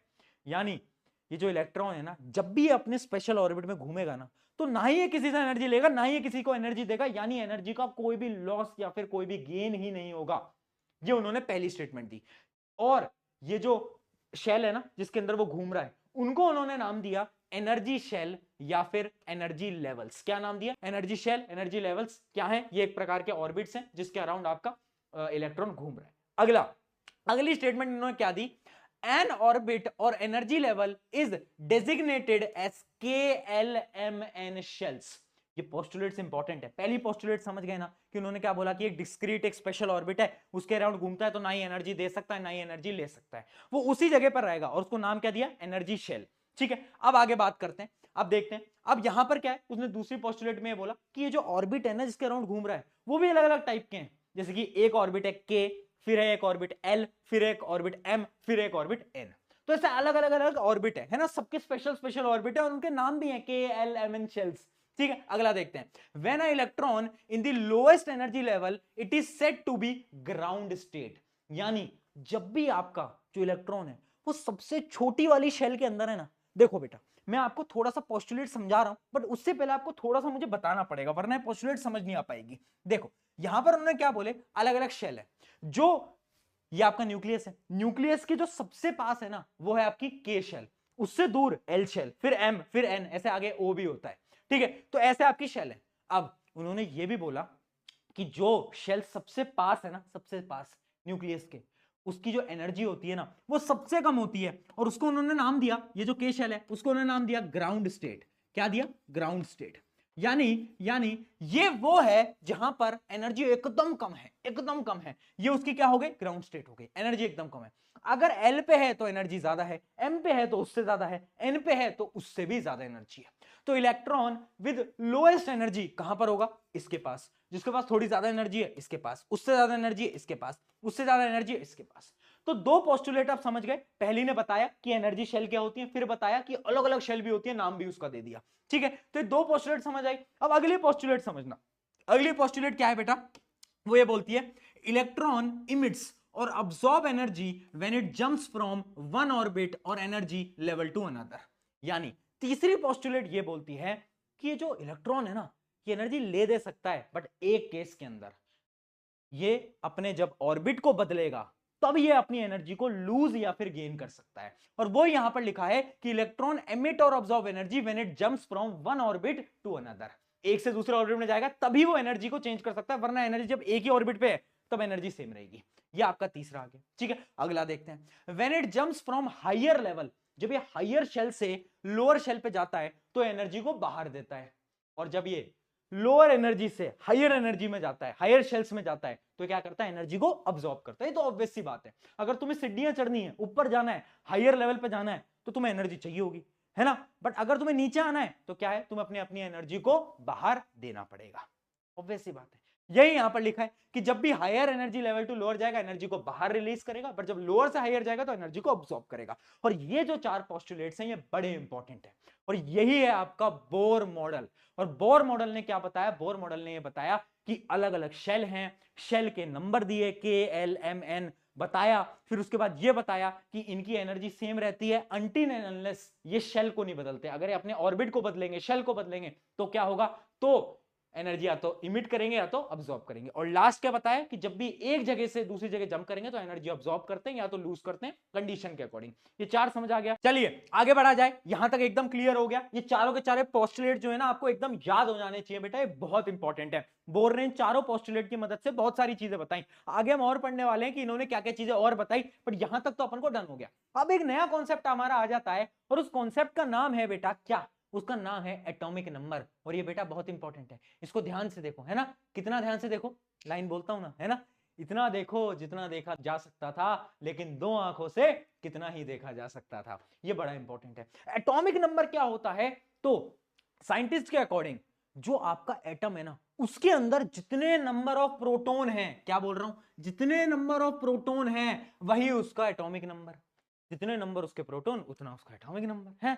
ये तो बड़ा आसान है ना। जितने उसमें प्रोटॉन हो गए उतने इलेक्ट्रॉन न्यूट्रॉन, किसी से मतलब नहीं है, सिर्फ तुम्हें प्रोटॉन देखना है। तुम्हें देखना अच्छा अच्छा अच्छा प्रोटॉन, ठीक है भाई, ठीक है ना, ठीक है। हाँ, अब एक और चीज, जो आपका नॉर्मल एटम होता है ना, जिसके ऊपर जीरो चार्ज होता है, अनचार्ज एटम जो होता है, उसमें हमेशा याद रखना number of proton is always equals to number of electron. ठीक है, कब, जब आपका कोई भी चार्ज नहीं है। अगर चार्ज हुआ तो कंडीशन बिगड़ जाएगी, बट अगर कोई भी चार्ज नहीं है तो याद रखना number of proton is equal to number of electron. ठीक है, कुछ कुछ केसेस के अंदर आपको बोला जाएगा एक अनचार्ज एटम है, उसके नंबर ऑफ इलेक्ट्रॉन है 7, तो उसका एटॉमिक नंबर बताओ। कैसे बताओगे, जितने नंबर ऑफ इलेक्ट्रॉन है वही उसका एटॉमिक नंबर हो गया। ठीक है, एटॉमिक नंबर को हम रिप्रेजेंट कैसे करते हैं, उसको अपन रिप्रेजेंट कर रहे होते हैं जेड से। किससे रिप्रेजेंट करते हैं, जेड से। इसके बारे में हम आगे बात करेंगे भी। जैसे कि आप देख सकते हो यहां पर 20 तक के आपके एलिमेंट्स लिखे हुए हैं, तो आई होप ये सारे आपको याद हो गए होंगे, है ना। जैसे आपका है पहला क्या, हाइड्रोजन। हाइड्रोजन जो होता है उसका एटॉमिक नंबर 1। इसका क्या मतलब कि उसके अंदर जो नंबर ऑफ प्रोटॉन है वो भी कितने हैं, 1। अच्छा, इनको याद कराने की ट्रिक भी बताई थी, याद है क्या सबको 20 तक, मैंने बोला था याद कर लेना। बोलो यार, हाय हेलो लिसन, याद आया, बीबीसी न्यूज, ये पिछले लेक्चर के अंदर बताया था, hi hello listen BBC news, है ना, ऑफ फ्राइडे नाइट, ना मांगो अब्दुल से, अब्दुल कौन, वो तारक मेहता वाला, ना मांगो अब्दुल से पेप्सी सोडा कोल्ड ड्रिंक और काजू कतली, बताया था, याद आ गया। तो इस तरीके से आपको याद करने हैं 20। अब जैसे इसका एटॉमिक नंबर 1 है, ये जो लिखा हुआ है ना एटॉमिक नंबर, ये इसका 1 है, यानी नंबर ऑफ प्रोटॉन यहां पर 1 है। अच्छा, एल्यूमिनियम में कितने होंगे नंबर ऑफ प्रोटॉन, 13 होंगे। क्यों, क्योंकि इसका जो एटॉमिक नंबर है वो कितना है, 13। अच्छा, एक बात याद रखना कि क्या पता कोई तुमसे पूछ ले कि हम एटॉमिक नंबर के लिए हमेशा प्रोटॉन का नंबर ले रहे हैं, है ना, हम इलेक्ट्रॉन का क्यों नहीं ले रहे, हम न्यूट्रॉन का क्यों नहीं ले रहे। क्योंकि भाई देखो, प्रोटॉन जो है तुम्हारे सच्चे दोस्त की तरह है, वो कभी पलटता नहीं है। प्रोटॉन जो है हमेशा आपके एटम का सेम रहता है, इलेक्ट्रॉन तो पलट जाता है ना, चार्ज लेने देने में इलेक्ट्रॉन तो छुमंतर हो जाता है, बट कभी भी प्रोटॉन नहीं बदलता। इस वजह से हम प्रोटॉन की मदद से एटॉमिक नंबर को डिसाइड करते हैं। तो देख लो, प्रोटॉन तुम्हारा सच्चे दोस्त की तरह है जो कभी नहीं पलटता, है ना, बट आजकल ऐसी दोस्ती कहां मिलती है। चलिए, अब हम कुछ और बारे में बात करेंगे, कुछ और साइंटिस्ट हैं, है ना। एक साइंटिस्ट है बरी, है ना, बरी, बरी कर दिया हाँ, बरी एक साइंटिस्ट है, उसके बारे में बात करेंगे। बट अभी एक चेक पॉइंट की तरफ बढ़ते हैं कि अभी तक हमने क्या क्या पढ़ा, है ना। ये जो पूरी साइंटिस्ट की थ्योरी थी ना, इनको याद करना बड़ा टफ होता है। मैं कहता हूं यार, एक कहानी से याद कर ले।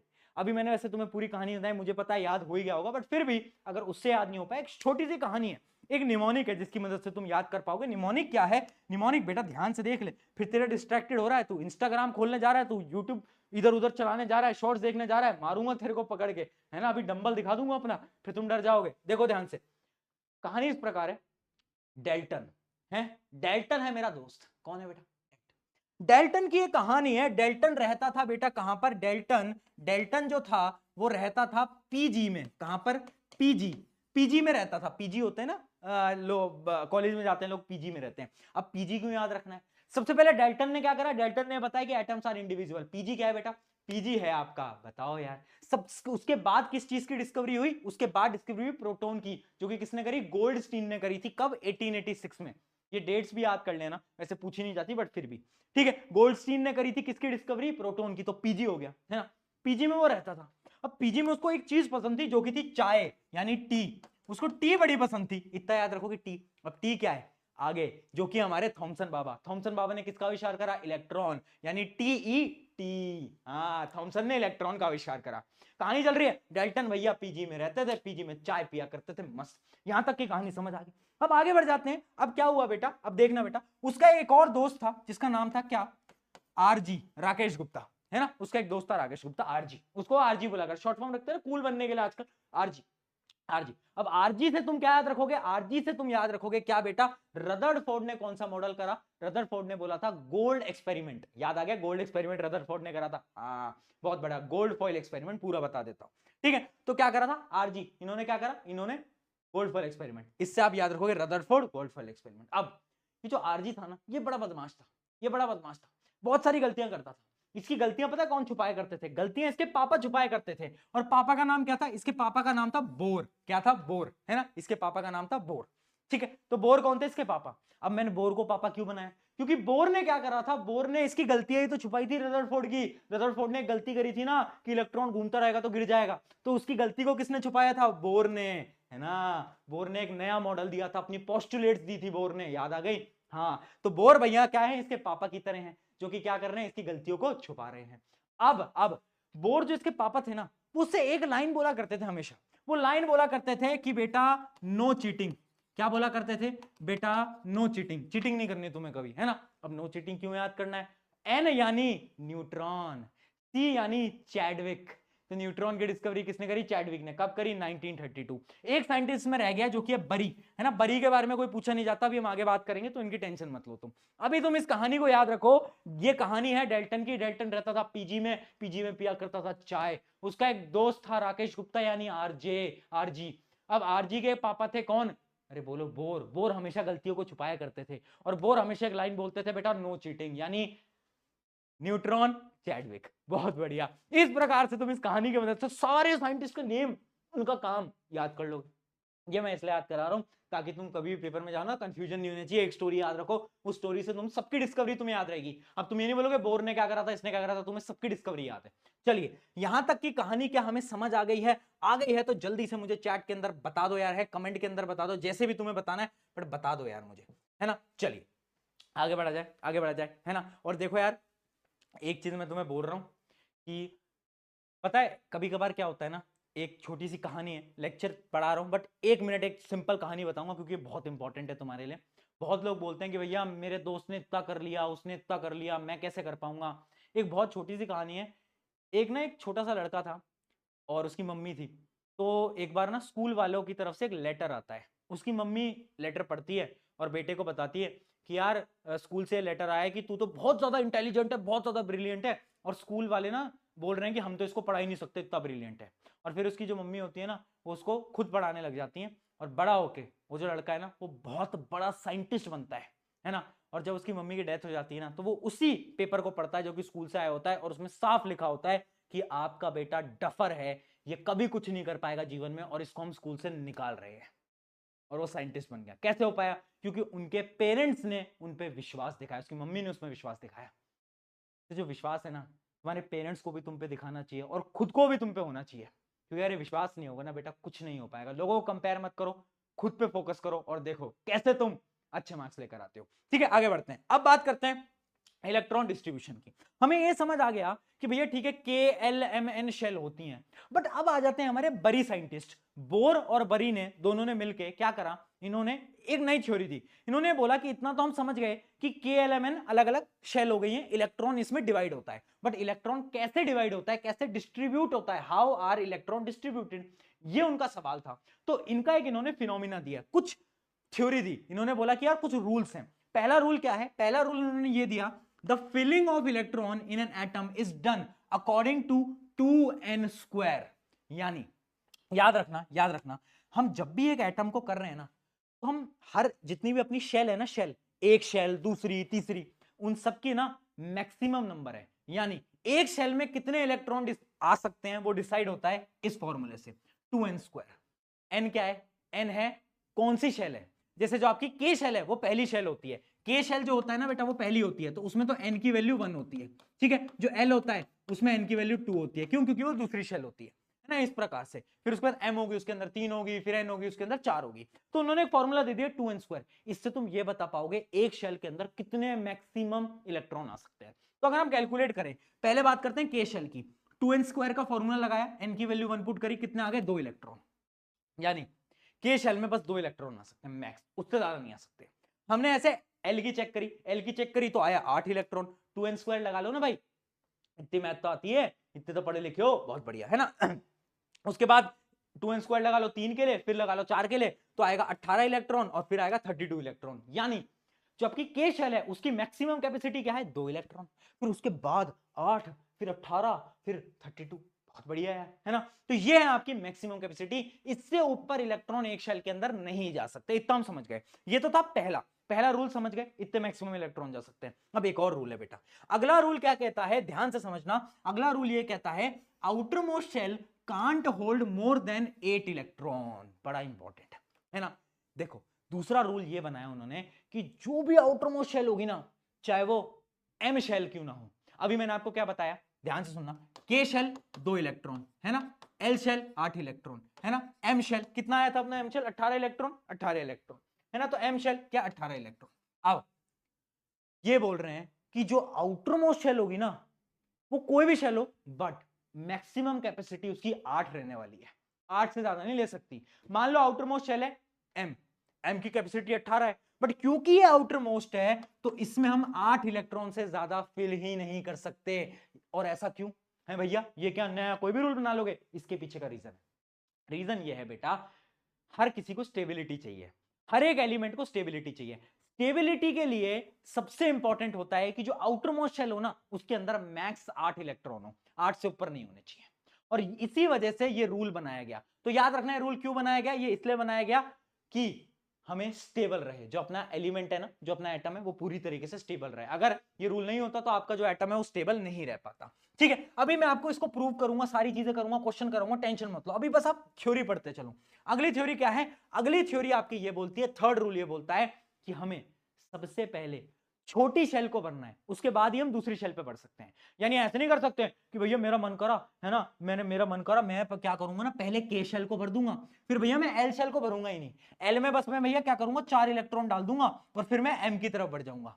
ऐसे नहीं कर सकते, मुझे पहले के पूरी भरनी पड़ेगी, फिर मुझे एल पूरी भरनी पड़ेगी, फिर मुझे एम भरनी पड़ेगी, उसके बाद मैं अगले पे जा पाऊंगा।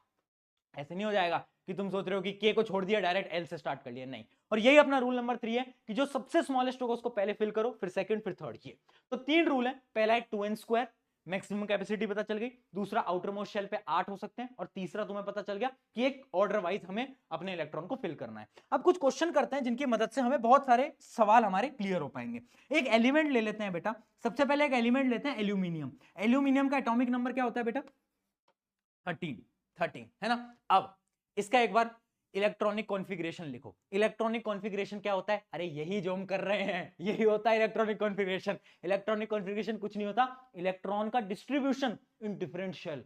और देखो क्या होता है ना, कभी कभार हम ऐसे ऐसे शब्द यूज कर लेते हैं ना कि बच्चों को लगता है कि यार बहुत टफ है, बहुत ऐसा मुश्किल है, बट मैं रियलिटी बताऊं तुमको, बहुत सिंपल है। ये chapter 1 of the most easiest है। बात क्या है ना, तुम बस टर्म्स पे फोकस मत करो, तुम कॉन्सेप्ट पे फोकस करो। क्योंकि क्या होता है जब तुम इसको एनसीईआरटी से पढ़ोगे ना, इस चैप्टर को, इतना रद्दी चैप्टर है ना एनसीईआरटी में, तुम देखोगे पता नहीं कितना मुश्किल मुश्किल टफ टफ चीजें तुम देख के घबरा के तुम बंद करके रख दोगे। बट जब तुम यहां से देखोगे है ना, कॉन्सेप्ट पकड़ोगे तो तुम्हारे लिए आसान है। तो इलेक्ट्रॉनिक कॉन्फ़िगरेशन कुछ नहीं होता, यही जो हम करने जा रहे हैं, इलेक्ट्रॉन का डिस्ट्रीब्यूशन इन डिफरेंट शेल, वह इलेक्ट्रॉनिक कॉन्फ़िगरेशन होता है। ठीक है, तो इसका लिखो 13 है। क्या करूं, सबसे पहले आती है मेरी के शेल। आज बहुत क्वेश्चन कराऊंगा बेटा, फोकस से कर लो। के शेल में मैं क्या करता हूं, के शेल को मैं बोलता हूं 2 इलेक्ट्रॉन तो तू रख ले। ठीक है, अब कितने बचे, अब बचे मेरे 11, अब बचे मेरे 11। अब उसके बाद मैं क्या करूंगा, एल शेल को भर लूंगा। तो एल शेल को मैं बोलूंगा यार एल शेल तू रख ले 8। अब कितने बचे, अब बचे आपके 3, 3 बज गया, 8 + 2 10 हो गए, 3 बज गए। 3 मैं कहां पर डाल दूंगा, 3 में डाल दूंगा अपनी, बस 2 8 3। यही इसका इलेक्ट्रॉनिक कॉन्फ़िगरेशन है जो कि है 2 8 3, यहां पर आपको लिखा हुआ दिख भी जाएगा। यही इसका क्या है, इलेक्ट्रॉनिक कॉन्फ़िगरेशन। डन, इस प्रकार से करना होता है। ठीक है, अब एक क्वेश्चन करते हैं जिसमें कि आपका आ जाता है क्या, जिसमें से आपका आ जाता है कैल्शियम 20। अब एक बार कैल्शियम 20 का एक बार बेटा बना के देखो, है ना। कैल्शियम का क्या है, एटॉमिक नंबर है 20। अब एक बार इसका करो फटाफट। के शेल पहले बना लो, यहां पर के शेल बना लो, एल शेल बना लो, एम बना लो। ठीक है, पहले मैं क्या करता हूं, 2 इलेक्ट्रॉन यहां पर दे देता हूं। कितने बचे, 18 बच गए भैया। अब मैं 8 यहां पर दे देता हूं। अब कितने बचे, बोलो यार, अब 10 इलेक्ट्रॉन बच गए। क्या मैं 10 के 10 एम में दे दूं, क्या कहते हो, 10 के 10 दे दूं एम में, बताओ, दे देता हूं यार, क्या दिक्कत है, कर दूं। अरे मूर्ख बालक, तेरे को मैं कैमरे में घुस के मारता हूं। मैं क्या कह रहा हूं, कैमरे में घुस के ऐसी गलती मत करना। अभी अभी अभी बताया तेरे को, अभी बताया। क्या बताया? कि जो आउटर मोस्ट शेल है ना, आउटर मोस्ट शेल में कभी भी हम 8 से ज्यादा इलेक्ट्रॉन नहीं कर सकते यार। तो कैसे तू बोल रहा है 10 कर देंगे, है ना? तो यहां पर हम क्या करेंगे, मैक्सिमम कैपेसिटी क्या है आउटर मोस्ट शेल की? 8। भैया पर 2 बज गए, उनका क्या? उनको क्या पॉकेट में लेके घूमूंगा? मैंने कहा नहीं, एक और शेल बना ले, एन शेल बना ले, यहां पर 2 दे दे बस। तो क्या हो गया इलेक्ट्रॉनिक कॉन्फ़िगरेशन? 2882। ये आपका हो गया इलेक्ट्रॉनिक कॉन्फ़िगरेशन। बता, इतना सिंपल बताया है। चल एक और ले लेते हैं, कोई और लिया जाए, है ना? अपन ले लेते हैं अब अपन ले लेते हैं क्लोरीन ले लेते हैं, है ना? 17। क्लोरीन ले लेते हैं 17। अब कर दो इसका। सबसे पहले क्या करोगे, 2 लगा दो, है ना? यहां पर 8 कर दो। कितने बच गए? 7 इलेक्ट्रॉन बच गए। 7 तो कर सकता हूं, 8 से ऊपर नहीं कर सकता ना, 7 तो कर सकता हूं, तो बस 7 लगाए, हो गया 287 क्लोरीन का। बताओ, इतना सिंपल है इलेक्ट्रॉनिक कॉन्फ़िगरेशन, फिर भी बच्चे पता नहीं क्यों डरते रहते हैं। उनको लगता है पता नहीं कितना टफ है। इतना तो सिंपल है यार, मेरे को समझ ही नहीं आ पाता तुम इतना डरते क्यों। ठीक है, सारे एलिमेंट के देखो टॉप 20 तक तुम्हें सबके इलेक्ट्रॉनिक कॉन्फ़िगरेशन समझ में आने चाहिए। तो एक एक करके बनाते हैं, आ जाओ चलें शुरू करें। चलिए सबसे पहले स्टार्ट करते हैं आपके किसके साथ? स्टार्ट करते हैं आपके हाइड्रोजन के साथ। हाइड्रोजन का जो एटॉमिक नंबर होता है 1, यानी उसमें जो प्रोटॉन होंगे बेटा कितने होंगे? 1, है ना? अगर कोई भी चार्ज नहीं है तो जितने प्रोटॉन उतने इलेक्ट्रॉन, तो यानी इलेक्ट्रॉन भी कितने होंगे? 1 होंगे। ठीक है, तो 1 इलेक्ट्रॉन है तो यानी एक ही शेल में पहले भी 1 ही आ पाएगा, बस इसका इलेक्ट्रॉनिक कॉन्फ़िगरेशन 1 लिख दो, खत्म।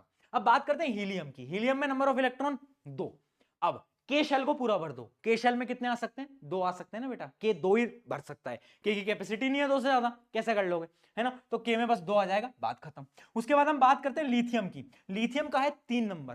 क्या करेंगे? 2 तो हम डाल देंगे के अंदर बेटा, 2 डाल देंगे के अंदर और 1 डाल देंगे एल के अंदर, है ना? अब ऐसे ही आप आगे बढ़ते चलो, कुछ इंपॉर्टेंट वालों की मैं डिस्कस कर लेता हूं। जैसे कि फ्लोरीन जो है ये बड़ा इंपॉर्टेंट है। फ्लोरीन देखो, फ्लोरीन का क्या होता है, कितने, इसका एटॉमिक नंबर क्या है याद है यार? वो यार फिर भूल रहे हो तुम, ऐसे मत करो यार, मैंने आपको बताया याद करने का, निमोनिक भी बता दिया है, याद रखना। इसका क्या रहता है? इसका रहता है अपना 9। अब देखना बेटा, 9 इसका एटॉमिक नंबर है, यानी इलेक्ट्रॉन भी 9 होंगे। 2 तो हम पहले लगा देंगे और 7 कहां पर आ जाएगा? आपकी अगली शेल में आ जाएगा। तो इसका क्या हो जाएगा इलेक्ट्रॉनिक कॉन्फ़िगरेशन? 2 7। बहुत बढ़िया। अब आ जाता है बड़ा इंपॉर्टेंट जो कि है नियॉन। नियॉन में क्या है? नियॉन का 10 होता है नंबर, 10 होता है। 2 तो आ जाएंगे के शेल में, एल में कितने आएंगे? एल में आ जाएंगे 8, है ना? तो 2 और 8, 2 और 8, ठीक है बस। तो इस प्रकार से आप ऐसे 20 तक के क्वेश्चन सॉल्व कर सकते हो। अब मैंने आपको ऑलमोस्ट सारे के सारे करा दिए, तो आई डोंट थिंक कि अब मुझे और इनके बाद सॉल्व कराने की जरूरत है ना? तो ये आपके ऐसे सारे के सारे क्वेश्चन है, इनको आप सॉल्व करिएगा, एक एक बार ट्राई कर लीजिएगा। अभी हम और कुछ क्वेश्चंस को देखते हैं, हम उससे और समझ पाएंगे। बट उससे पहले हम समझते हैं कि एटम अब कंबाइन क्यों करते हैं। एक नया टॉपिक आ रहा है बेटा, ध्यान समझना।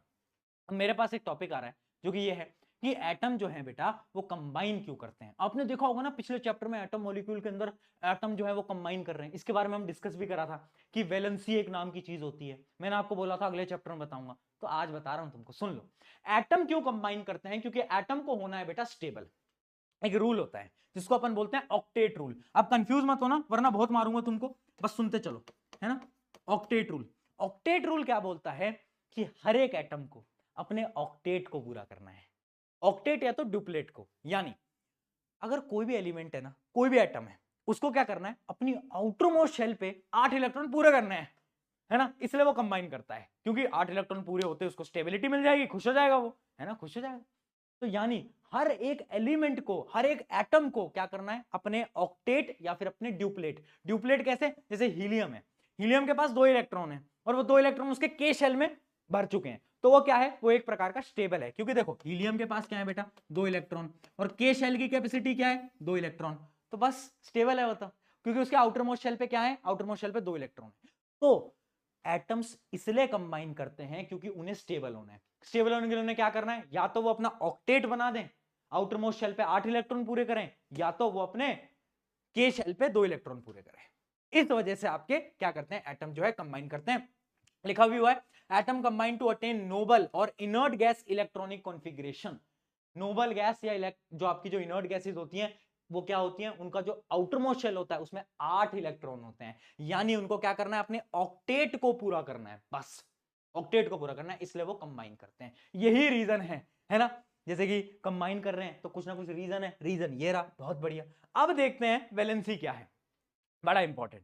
वैलेंसी ध्यान से सुनना, बट 1 मिनट पानी पियाऊं, है ना। चलो हाँ भाई, वैलेंसी की बात करें, है ना। मुझे पता है बहुत सारे बच्चे अभी एग्जाम से 1 रात पहले देख रहे हैं, उन्हें कहा भैया जल्दी जल्दी करा दो, जल्दी जल्दी करा दो यार, है यार करा दो यार, सारे इंपॉर्टेंट क्वेश्चन बता दो यार, कल पेपर है। तो मूर्ख बालक, 1 रात पहले आया क्यों तू, है पहले नहीं पढ़ सकता था। बट कोई बात नहीं, देखो वैलेंसी क्या है बेसिकली, जो आपके आउटर मोस्ट शेल पे जो नंबर ऑफ इलेक्ट्रॉन है ना, उनको अपन बोलते हैं वैलेंस इलेक्ट्रॉन। क्या बोलते हैं बेटा, वैलेंस इलेक्ट्रॉन। क्वेश्चन पूछा जाता है what is valence electron. Outermost shell पे जितने भी इलेक्ट्रॉन है, जैसे कि हाइड्रोजन केस पे 1 इलेक्ट्रॉन है, तो उसकी वैलेंसी क्या हो गई, 1 हो गई, है ना। सिमिलरली जितने भी आपके आउटर मोस्ट शेल पे इलेक्ट्रॉन होते हैं वो आपके वैलेंस इलेक्ट्रॉन कहलाते हैं। क्या कहलाते हैं, वैलेंस इलेक्ट्रॉन कहलाते हैं। अब ये वैलेंसी क्या होती है, valency is basically combining capacity. यानी देखो एक एग्जांपल अपन ले लेते हैं, एग्जांपल किसका लिया जाए, कुछ बढ़िया से एलिमेंट का बताओ, क्लोरीन का ले, क्लोरीन का, ठीक है क्लोरीन का ले लेते हैं अपन। 17 क्लोरीन का क्या है, नंबर ऑफ इलेक्ट्रॉन 17 है। तो पहले तो 2 इलेक्ट्रॉन चले जाएंगे के शेल में, है ना। एल शेल में 8 इलेक्ट्रॉन चले जाएंगे। कितने बच गए बेटा, 7 बच गए, 7 यहां पर आ गए, ठीक है। अब देखो क्लोरीन के आउटर मोस्ट शेल पे 7 इलेक्ट्रॉन है, यानी वैलेंस इलेक्ट्रॉन कितने होंगे, बोलो बोलो बोलो, 7 होंगे। वैलेंस इलेक्ट्रॉन 7 है। अब क्लोरीन को अगर स्टेबल होना है तो क्या करेगा, उसके पास 2 ऑप्शन है। या तो वो क्या करे, 1 इलेक्ट्रॉन कहीं से उधार मांग ले, वो बोले कहीं पे जाके कि यार मुझे तो 1 इलेक्ट्रॉन प्लीज दे दो, है ना। या तो वो 1 इलेक्ट्रॉन ले ले तो 8 हो जाएंगे, या तो वो क्या करे, अपने 7 के 7 इलेक्ट्रॉन को बाहर फेंक दे। 2 ऑप्शन है, कौन सा करेगा वो। ऑब्वियस सी बात है 7 इलेक्ट्रॉन कैसे फेंकेगा भाई, वो 1 इलेक्ट्रॉन कहीं से उधार ले लेगा, है ना। यानी वो 1 इलेक्ट्रॉन को ले रहा है, वही उसकी वैलेंसी है। यानी क्लोरीन की वैलेंसी होगी बेटा 1। यानी वैलेंसी क्या होती है, कंबाइनिंग कैपेसिटी होती है कि कितने इलेक्ट्रॉन तुम्हें लेने हैं या फिर कितने इलेक्ट्रॉन तुम्हें देने हैं, वही होता है आपका क्या, बोलो वैलेंसी। तो वैलेंस इलेक्ट्रॉन और वैलेंसी में कंफ्यूज मत होना। वैलेंस इलेक्ट्रॉन क्या है, आउटरमोस्ट शेल पे जितने इलेक्ट्रॉन है, और वैलेंसी क्या है, जितने इलेक्ट्रॉन तुम्हें लेने हैं या तो तुम्हें देने हैं, बस सिंपल। एक और एग्जांपल ले लेते हैं आप, एग्जांपल अपन लेते हैं ऑक्सीजन का, है ना। एक अपन एग्जांपल ले लेते हैं ऑक्सीजन का। ऑक्सीजन का एग्जांपल लेते हैं, लिखो 2 तो जाएगा आपका के शेल में, और आपके एल शेल में कितना जाएगा, बोलो यार, आपका आ जाएगा 6 इलेक्ट्रॉन, है ना। 6 यहां पर आ गया। अब इसके पास भी 2 ऑप्शन है, या तो ये 6 निकाल दे, या तो ये 2 इलेक्ट्रॉन ले ले। क्या करेगा ये बोलेगा यार मुझे तो 2 इलेक्ट्रॉन दे दो। यानी ये 2 इलेक्ट्रॉन लेगा तो वही तो उसकी वैलेंसी हो गई। अब मुझे बताओ ऑक्सीजन के वैलेंस इलेक्ट्रॉन कितने, 6, और वैलेंसी कितनी, 2। सिंपल सिंपल, आ गया, समझ में आया, मजा आ रहा है, एकदम आनंद आ रहा है, फील आ रही है, बहुत बढ़िया यार। इतना तो सिंपल है, इसमें तुम डरते रहते हो, है ना। लिथियम की बात करते हैं, लिथियम की बात करते हैं जिसका एटॉमिक नंबर है आपका 3, है ना। उसकी बात कर लेते हैं। तो उसमें आप देखोगे तो क्या होगा, बोलो भाई इसमें क्या होगा। इसमें जब आप देखोगे तो अगर हम 3 एटॉमिक नंबर वाले एलिमेंट की बात कर रहे हैं तो इसमें 2 तो आपके चले जाएंगे के अंदर, और 1 आपका जाएगा एल के अंदर। अब इसके पास 2 ऑप्शन है, या तो ये 7 ले ले, या तो ये 1 बाहर निकाल दे। क्या करेगा ये, 1 इलेक्ट्रॉन को दान कर देगा, अच्छा आदमी है, दान कर देगा, है ना। तो यानी इसकी वैलेंसी कितनी हो गई, 1। जितने इलेक्ट्रॉन लोगे या जितने इलेक्ट्रॉन दोगे वही आपकी वैलेंसी है। कंफ्यूज नहीं होंगे, वैलेंस इलेक्ट्रॉन और वैलेंसी के अंदर क्या डिफरेंस है, आई होप समझ गए होंगे। न्यूमेरिकल 101% यहां से आपका आने वाला है, गारंटी से बोलता हूं। वैलेंसी क्या हो गई, combining capacity of an element is called valency. बहुत बढ़िया बेटा, यहां तक आपको एकदम समझ आ गया होगा। अगला टॉपिक क्या है, valence shell and valence electron. ये मैं आपको ऑलरेडी बता चुका हूं, है ना। वैलेंसी की डेफिनेशन भी बता चुका हूं, है ना। यहां पर ना कुछ वो होती हैं, एक्सेप्शंस होते हैं। एक्सेप्शंस क्या होते हैं, जैसे कि आपके hydrogen, helium, lithium, beryllium, boron. क्योंकि ये जो होते हैं ना, ये थोड़ा एक्सेप्शन है। मैं आपको बताता हूं क्यों, एक ट्रिक बताता हूं आपको वैलेंसी निकालने की, एक बड़ी मस्त ट्रिक है ना, अपनी अपनी एक सीक्रेट ट्रिक है, देखना बेटा क्या ट्रिक है। ट्रिक ये बोलती है अगर कोई भी एलिमेंट है, उसके आउटर मोस्ट शेल पे 1 2 3 4 आउटर मोस्ट शेल पे 1 2 3 4 इलेक्ट्रॉन है, तो यही उसकी वैलेंसी होगी। डायरेक्टली लिख देना। यानी अगर उसके आउटर मोस्ट शेल पे 1 2 या फिर 3 या फिर 4 इलेक्ट्रॉन है ना, तो यही उसकी वैलेंसी होगी। और अगर किसी के आउटर मोस्ट शेल पे 5 6 7 8 है तो उसकी वैलेंसी पता है क्या होगी, उसकी वैलेंसी होगी 8 माइनस जो भी उसके आउटर मोस्ट शेल पे इलेक्ट्रॉन है। यानी अगर उसके आउटर मोस्ट शेल पे 5 इलेक्ट्रॉन है तो पता क्या होगी उसकी वैलेंसी 8 - 5 जो कि है 3। अगर 6 है 8 - 6 यानी 2, अगर 7 है 8 - 7 यानी 1, और अगर 8 ही है 8 - 8 यानी 0, वैलेंसी विल बी 0। उसी प्रकार से यहां पर तो डायरेक्टली वैलेंसी है, अगर 1 2 3 4 दिख जाए ना तो बोल देना यही वैलेंसी है ना। बट अगर आउटरमोस्ट शेल पे 5 6 7 8 दिखे तो 8 में से बस सब्ट्रैक्ट कर लेना, वो वैलेंसी है। दिमाग लगाने की जरूरत ही नहीं है, कितने इलेक्ट्रॉन जाने कितने इलेक्ट्रॉन आने मत लगाओ दिमाग, बस ये फॉर्मूला लगाओ, काम खत्म। आ गया समझ? डन है, इतना क्लियर है, बहुत बढ़िया। देख रहे हो कितनी सिंपल सिंपल चीजें हैं, है ना। अब यहां पर कुछ एक्सेप्शन है, जैसे कि हीलियम जो है ना बेटा, ये बहुत बड़ा एक्सेप्शन है ना। हीलियम कैसे एक्सेप्शन है? हीलियम जो होता है ना बेटा, हीलियम का क्या है, एटॉमिक नंबर है 2। अब आपने अगर हीलियम को ध्यान से देखा हो तो के शेल पे 2 ही इलेक्ट्रॉन चाहिए थे और उसने 2 के 2 फिल कर रखे हैं, है ना। अगर हम इस रूल को लगाएं तो हम तो बोलेंगे कि भाई इसकी वैलेंसी 2 है, बट हीलियम की वैलेंसी 2 नहीं होती। क्यों? क्योंकि के शेल के अंदर हीलियम क्या है, हीलियम के पास देखो 2 इलेक्ट्रॉन है, वो किसके अंदर है, के शेल के अंदर। के अंदर मैक्सिमम कैपेसिटी भी 2 है, यानी वो खुश है, वो स्टेबल है, तो उसकी वैलेंसी होगी बेटा 0। तो हीलियम इज अ एक्सेप्शन, याद रखना। हीलियम की वैलेंसी 0 होती है क्योंकि वो के शेल के अंदर होता है, 2 इलेक्ट्रॉन की जरूरत है, 2 उसके पास है, वो खुश है, उसको कुछ नहीं चाहिए, वो जीवन में खुश है, वो मस्त मजे कर रहा है ना। तो हीलियम एक एक्सेप्शन है, याद रखना, ठीक है। तो आई होप ये आपको समझ आ गया होगा, है ना। ये यहां तक डन है। चलिए भैया बहुत बढ़िया, ये आपको समझ आ गया है। कुछ सवाल करे जाएं ताकि जिसकी मदद से आपको और समझ आएगा। यहां पर कुछ क्वेश्चन आपको दिख रहे हैं, जिसकी हम बात करते हैं, किसकी, बोरोन की बात करते हैं। बोरोन के आउटर मोस्ट शेल पे कितने इलेक्ट्रॉन आपको दिख रहे हैं, मैं थोड़ा सा जूम कर देता हूं जिनको नहीं दिखाई दे रहा। ये देखो 1 2 3, तो इसकी वैलेंसी क्या हो जाएगी, 3 हो जाएगी। कार्बन में 1 2 3 4 कितनी हो जाएगी, 4 हो जाएगी। नाइट्रोजन पे 1 2 3 4 5 5 है, 5 में वैलेंसी क्या होगी 8 - 5, यानी इसकी वैलेंसी क्या हो जाएगी बेटा, इसकी वैलेंसी हो जाएगी 3। सिमिलरली ऑक्सीजन 1 2 3 4 5 6, तो इसकी वैलेंसी हो जाएगी 2, 8 - 6। फ्लोरीन इसमें 7, तो 8 - 7 यानी 1। बहुत बढ़िया। इस प्रकार से किसी भी है आपकी जितने भी एलिमेंट्स हैं, जितने भी आइटम्स हैं, आप आराम से वैलेंसी फाइंड आउट कर सकते हो। ट्रिक भी बता दिया, कॉन्सेप्ट भी बता दिया। आई होप क्लियर हो गया होगा। चलिए कुछ सवाल प्रैक्टिस करते हैं जिससे आपको और क्लियरिटी मिलेगी। सवाल number 1, write down the electron distribution of chlorine atom, how many electrons are there in L shell. अभी इतनी बार क्लोरीन का बना दिया, अब तो याद भी हो गया है मुझे। 2 8 7 है ना। आउटर मोस्ट शेल पे कितने हैं, 7। वैलेंसी कितनी है, 1। वैलेंस इलेक्ट्रॉन कितने हैं, 7। बहुत बढ़िया है, ये तो रट गया है, इतनी बार एग्जांपल ले लिया। चलो अगला, right the electronic configuration of positive charge sodium ion. बहुत इंपॉर्टेंट सवाल है, स्टार मार्क करो और फोकस लगाओ। अरे ओ व्हाट्सएप बंद कर दे, फोकस लगा ले, ठीक है।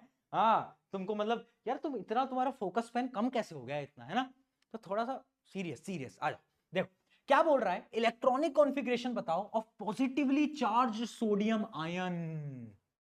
सोडियम आयन, सोडियम का एटॉमिक नंबर तो भैया हमें याद है, जो कि होता है कितना, जो कि होता है 11, ये तो हमें याद है ना। एटॉमिक नंबर क्या होता है, एटॉमिक नंबर होता है नंबर ऑफ प्रोटॉन, है ना। और आपने भैया बोला था जो नंबर ऑफ प्रोटॉन होगा वही नंबर ऑफ इलेक्ट्रॉन होगा, बट मैंने ये भी तो बोला था जब कोई भी चार्ज नहीं होगा तब ये कंडीशन लगेगी। बट यहां पर देखो क्या लिखा है, यहां पर लिखा है positively charge sodium ion Na+, यानी पॉजिटिव चार्ज पता है कब आता है, किसी भी बॉडी में पॉजिटिव चार्ज तब आएगा जब वो अपने एक इलेक्ट्रॉन को दे देगा, क्योंकि यहां पर Na+ है ना, यानी उसने अपना एक इलेक्ट्रॉन दे दिया है, कुर्बान कर दिया है। तो यानी अब उसके पास बेटा 11 इलेक्ट्रॉन नहीं है, अब उसके पास है 10 इलेक्ट्रॉन। हाँ यही था इस क्वेश्चन के अंदर, 11 नहीं है 10 है। तो अब आप बस को आपको कॉन्फ़िगरेशन लिखना है, क्या लिखोगे 2,8, बस खत्म, डन डन। क्योंकि अब इसके पास क्या है, इसके पास है आपके 10 इलेक्ट्रॉन, तो 2,8 बस हो गया इलेक्ट्रॉनिक कॉन्फ़िगरेशन। सिमिलरली ऐसे बहुत बार सवाल पूछे जाते हैं, जैसे कि आपका कैल्शियम के ऊपर पूछ लेते हैं ना, कैल्शियम का जो एटॉमिक नंबर होता है 20, बट क्वेश्चन आता है Ca2+, इसका क्या होगा कॉन्फ़िगरेशन। अब 2+ यानी 2 इलेक्ट्रॉन दे चुका है। पहले जो नंबर ऑफ इलेक्ट्रॉन थे बेटा वो थे 20, बट अब जो रह जाएंगे वो रह जाएंगे 18। बहुत बढ़िया, तो अब इलेक्ट्रॉनिक कॉन्फ़िगरेशन लिखो 288, ये आ गया इसका इलेक्ट्रॉनिक कॉन्फ़िगरेशन। बस ये होता है आपके जो पॉजिटिव वाले क्वेश्चंस आते हैं, पॉजिटिव नेगेटिव वाले, है ना। जब भी आपके किसी एलिमेंट के पास नेगेटिव चार्ज है यानी उसने एक इलेक्ट्रॉन लिया है, और जब पॉजिटिव है तो उसने एक इलेक्ट्रॉन दिया है। अब बढ़ जाते हैं अगले कॉन्सेप्ट की तरफ जो कि है मास नंबर। देखो एक चीज समझो, यहां तक डन हो गया, यहां तक डन हो गया। अब हम एक अगले कॉन्सेप्ट की तरफ बढ़ रहे हैं, एटॉमिक नंबर भी हमें समझ आ गया, अब हम मास नंबर की तरफ बढ़ रहे हैं। देखो कोई भी आपका जो एटम होता है ना, उसको पता है रिप्रेजेंट कैसे करते हैं, देखते हैं। उसको हम रिप्रेजेंट करते हैं एक्स से। मैं बोला ना एक्स जिंदगी से कभी नहीं जाता है ना, तो इसको अपन रिप्रेजेंट किसकी मदद से करते हैं, एक्स की मदद से अपन इसको रिप्रेजेंट करते हैं। अब यहां पर जो आपका एटॉमिक नंबर होता है ना, उसको अपन लिखते हैं नीचे जेड, ऐसे जेड। और एक और नई चीज होती है एटॉमिक मास, जिसको मास नंबर भी बोलते हैं, उसको अपन ए से रिप्रेजेंट करते हैं। भैया ऐसे क्यों लिख रहे हैं, ऐसा क्यों लिख रहे हैं, क्योंकि तुम्हें पता है ना अल्फाबेट कहां से चलते हैं, ए टू जेड, है ना। तो ऐसे तुम याद कर लो कि ऊपर आएगा ए, नीचे आएगा जेड। ए का मतलब है एटॉमिक मास, और जेड का मतलब है क्या बेटा, जेड का मतलब है आपका एटॉमिक नंबर, यानी नंबर ऑफ प्रोटॉन। क्या बोला मैंने, जेड का मतलब है एटॉमिक नंबर यानी नंबर ऑफ प्रोटॉन। हाँ ये तो हमें पता है, ये तो हमें याद है, बट ये एटॉमिक मास क्या है, ये क्या नया आ गया यार भैया, है नई नई चीजें ले आते हो। मैंने कहा रुको जरा सबर करो, बता तो रहा हूं। देखो एटॉमिक मास क्या होता है, एटॉमिक मास बड़ी सिंपल सी चीज है यार, बस कुछ नहीं होता। तू अपने नंबर ऑफ प्रोटॉन को अगर तू जोड़ देगा ना नंबर ऑफ किससे, न्यूट्रॉन से, number of proton plus number of neutron कर दे, वो तेरा क्या बन जाएगा, वो तेरा एटॉमिक मास बन जाएगा। इलेक्ट्रॉन के साथ भेदभाव, जस्टिस फॉर इलेक्ट्रॉन, मैंने कहा जस्टिस मत कर, शुरू में बताया था इलेक्ट्रॉन तेरा जो होता है वो कैसा होता है, मास उसका नेग्लिजिबल होता है। हाँ इस वजह से जो मास हम कैलकुलेट करते हैं बस प्रोटॉन और न्यूट्रॉन के मास को प्लस कर देते हैं, वही हमारा क्या बन जाता है, मास नंबर बन जाता है, यानी एटॉमिक मास बन जाता है। ठीक है, तो याद रखना बेटा, Z क्या है, Z है आपका, याद है ना, नंबर एटॉमिक नंबर है। ये क्या है आपका, मास नंबर है। क्या है, मास नंबर। मास नंबर क्या होता है, number of proton plus number of neutron. चलिए बात करते हैं हम, the sum of total number of proton plus number of neutron is called mass number. ठीक है, मास नंबर बोलते हैं, ए से हम रिप्रेजेंट करते हैं। अब यहां पर ना बहुत सारे क्वेश्चन पूछे जाते हैं, जैसे एक सवाल पूछा जाता है, कैल्शियम का एग्जांपल लेते हैं। कैल्शियम को ऐसा लिखा जाता है इस प्रकार से, तो आपसे पता है क्या पूछा जाएगा, ये बताओ इसके अंदर नंबर ऑफ प्रोटॉन कितने हैं, नंबर ऑफ न्यूट्रॉन कितने हैं, कैसे बताओगे। तुम्हें पता है ये जो नीचे वाली चीज है ना, ये तो डायरेक्टली आपकी क्या होगी, नंबर ऑफ प्रोटॉन, यानी नंबर ऑफ प्रोटॉन तो है आपके 20, और ये क्या है 40, 40 है आपका number of proton plus number of neutron. यानी अगर मुझे यहां से न्यूट्रॉन का नंबर निकालना है तो मैं क्या करूंगा, इसको इसमें से सब्ट्रैक्ट कर दूंगा, यानी 40 माइनस 20 कर दूंगा, तो जो मेरा बचेगा वही होगा मेरा नंबर ऑफ न्यूट्रॉन। ये तो बड़ा सिंपल है। तो नंबर ऑफ न्यूट्रॉन कैसे निकाला, बस माइनस कर दो इसको, बस नंबर ऑफ न्यूट्रॉन निकल जाएगा। नंबर ऑफ इलेक्ट्रॉन पूछ लियो तो, अरे यार जितने नंबर ऑफ प्रोटॉन उतने ही तो इलेक्ट्रॉन होते हैं, बार बार बताया ना। हाँ बहुत सही बेटा, यहां तक की कहानी सबको समझ आ गई। अच्छा एक चीज और याद रखना, ये जो मास नंबर होता है इसको अपन एक और चीज बोलते हैं जो कि होता है आपका न्यूक्लियॉन नंबर। कभी कभार टीचर पेपर को टफ बनाने के लिए क्या करते हैं ना, बोलते हैं कैलकुलेट द न्यूक्लियॉन नंबर, और तुम बोलते हो न्यूक्लियॉन नंबर, तो भैया ये तो पढ़ा है नहीं हमको, गद्दारी कर दी, गद्दारी नहीं करी। न्यूक्लियॉन नंबर वही होता है, ये आपका क्या है, मास नंबर जो है वही आपका न्यूक्लियॉन नंबर होता है।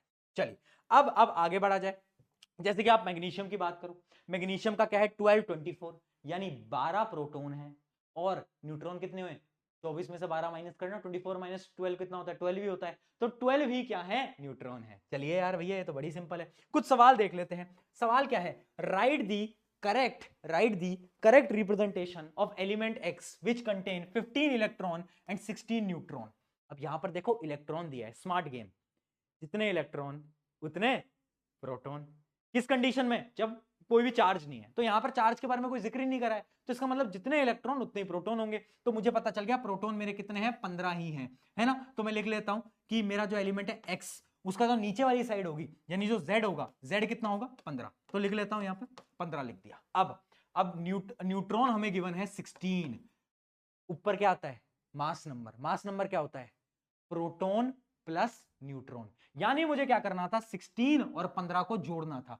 16 प्लस 15 कितना होता है, 16 प्लस 15 होता है 31, तो बस आपको यहां पर 31 लगाना था, और ये आपका एलिमेंट बन गया, है ना। ऊपर क्या आता है, मास नंबर, नीचे क्या आता है, एटॉमिक नंबर। बहुत बढ़िया, चलिए एक और क्वेश्चन देखते हैं। What are the atomic number, mass number and valency of atom X, Y, Z? क्या बात है, इतनी सारी चीजें पूछ ली। देखो भाई पहले X की बात करते हैं, है ना, X से वैसे भी अपना बहुत लगाव है, देखते हैं। अब देखते हैं इसके अंदर 5 प्रोटॉन है, 6 न्यूट्रॉन है, तो एटॉमिक नंबर तो ऑब्वियस सी बात है कितना होगा, एटॉमिक नंबर होगा इसका 5, और मास नंबर कितना होगा, 6 प्लस 5 यानी 11, है ना। तो ये हो गया, ये हो गया। अब वैलेंसी भी पूछी, वैलेंसी कैसे निकालोगे, आउटर मोस्ट शेल पे कितने इलेक्ट्रॉन है, 1 2 3, 1 2 3, मैंने बोला था 1 2 3 4, इन चारों के अंदर सेम वैलेंसी होगी जितने आउटर मोस्ट शेल पे, तो इसकी वैलेंसी कितनी हो जाएगी 3 हो जाएगी। बहुत बढ़िया, आगे बढ़ते हैं। इसकी बात करो, इसको देखो गौर से। इसका क्या आएगा? इसका आपका एटॉमिक नंबर आएगा, साफ आपको दिख भी रहा है, एटॉमिक नंबर होगा आपका 8 और जो आपका मास नंबर होगा वो होगा 18। बहुत सही। अब इसकी वैलेंसी कितनी है? 1 2 3 4 5 6। कितनी होगी वैलेंसी? 8 - 6 यानी 2। बहुत बढ़िया। अब हम बात करते हैं जेड की। जेड का देखो एटॉमिक नंबर कितना है? एटॉमिक नंबर होगा इसका 15 और मास नंबर कितना होगा? 16 + 15 एक बार कर दो फटाफट से, वो हो जाएगा आपका 31। अब वैलेंसी देखो 1 2 3 4 5। तो यहां पर आप देख सकते हो 5 है इलेक्ट्रॉन आउटर मोस्ट शेल पे। तो क्या करूंगा? 8 - 5 यानी 3। वैलेंसी हो गई 3। बस देख लो, इतनी सिंपल रूल, इतनी सिंपल ट्रिक्स मैं तुम्हारे लिए इतना सिंपल बना देता हूं ना।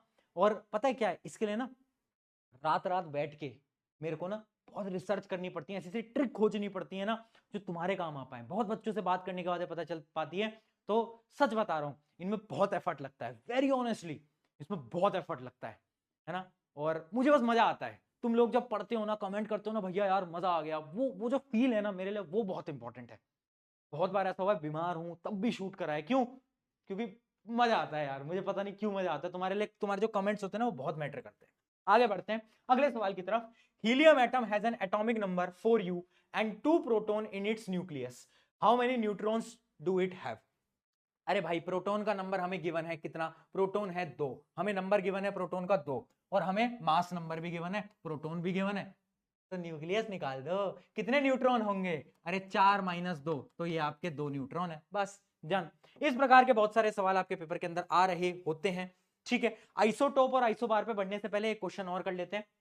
Calculate the number of neutron, atomic number and mass number present in the nucleus of the element X which is represented as this। कुछ नहीं करना, आपको बताना है एटॉमिक नंबर क्या है, मास नंबर क्या है और नंबर ऑफ न्यूट्रॉन्स क्या है। कैसे बताओगे भाई? देखो यार ये तो बड़ा सिंपल है, ये तो तुम खुद भी कर सकते हो। देखो देखो क्या लग रहा है, बोल। अरे यार बोल नहीं रहा। फिर एटॉमिक नंबर मास नंबर दोनों को सब्ट्रैक्ट करो, कितना आ रहा है? 31 - 15। अरे बोल दो यार 31 - कितना? 16।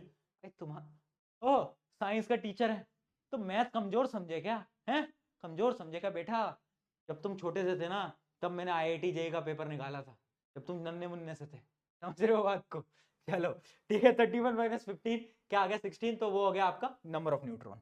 अब बढ़ जाता है इस चैप्टर के आखिरी टॉपिक की तरफ जो कि है आइसोटोप। बट एक घूंट पानी का पी लूं उसके बाद कंटिन्यू करते हैं। हाँ भाई बात कर रहे हैं आइसोटोप की। अब देखना आइसोटोप क्या है, देखो ध्यान से समझना। इसकी ना एक निमोनिक है जिससे आप याद कर सकते हो। मैं आपको समझा देता हूं बट फिर आपको ट्रिक भी बताऊंगा। आइसोटोप बेसिकली है एक ऐसे कुछ एलिमेंट्स जिसके अंदर आपका जो एटॉमिक नंबर है ना, एटॉमिक नंबर वो तो सेम रहेगा। एटॉमिक नंबर क्या है? जो नीचे लिखा जाता है Z, हाँ वो तो सेम है। बट आपका जो मास नंबर है ना वो बदल जाता है भैया ये कैसे पॉसिबल है? एलिमेंट सेम रहेगा बट एलिमेंट का एटॉमिक नंबर भी सेम रहेगा, यानी नंबर ऑफ प्रोटॉन भी सेम रहेंगे, बट उसका जो मास है, मास नंबर है, वो बदल जाएगा। भैया वो कैसे बदला? वो इसलिए बदला क्योंकि कुछ कुछ कंडीशन में क्या होता है बेटा, आपका जो न्यूट्रॉन का नंबर होता है ना वो बदल जाता है, वो बदल जाता है। यानी आइसोटोप क्या है? वो atom in which number of neutron differs and number of proton is the same. जैसे कि हम कुछ एग्जांपल आपको मैं बताता हूं, उससे आपको और क्लियर होगा। हाइड्रोजन की बात करते हैं। हाइड्रोजन, हाइड्रोजन भी ना बेटा 3 टाइप का होता है, बताऊं? प्रोटियम, ड्यूटेरियम और ट्राइटियम। ये 3 टाइप के आपके हाइड्रोजन होते हैं और ये तीनों आइसोटोप हैं। आइसोटोप यानी क्या बताया आपका? Atomic number same, mass number different. इसको याद करने की ट्रिक समझो, आइसोटोप में टॉप आता है, टॉप। यानी आइसोटोप के अंदर क्या होगा ना, जो टॉप की चीज है ना वो बदल जाएगी। जैसे कि हम एलिमेंट को लिखते थे X, नीचे हम क्या लिखते थे? Z, ऊपर हम लिखते थे A।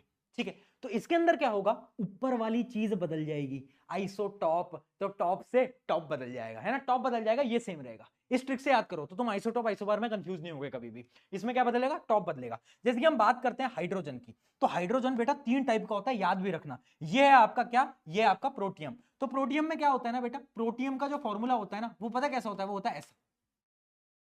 इसका नीचे जो एटॉमिक नंबर है वो क्या है? 1 और इसका मास नंबर भी 1 है बेटा। यानी इसमें नंबर ऑफ न्यूट्रॉन कितने होंगे?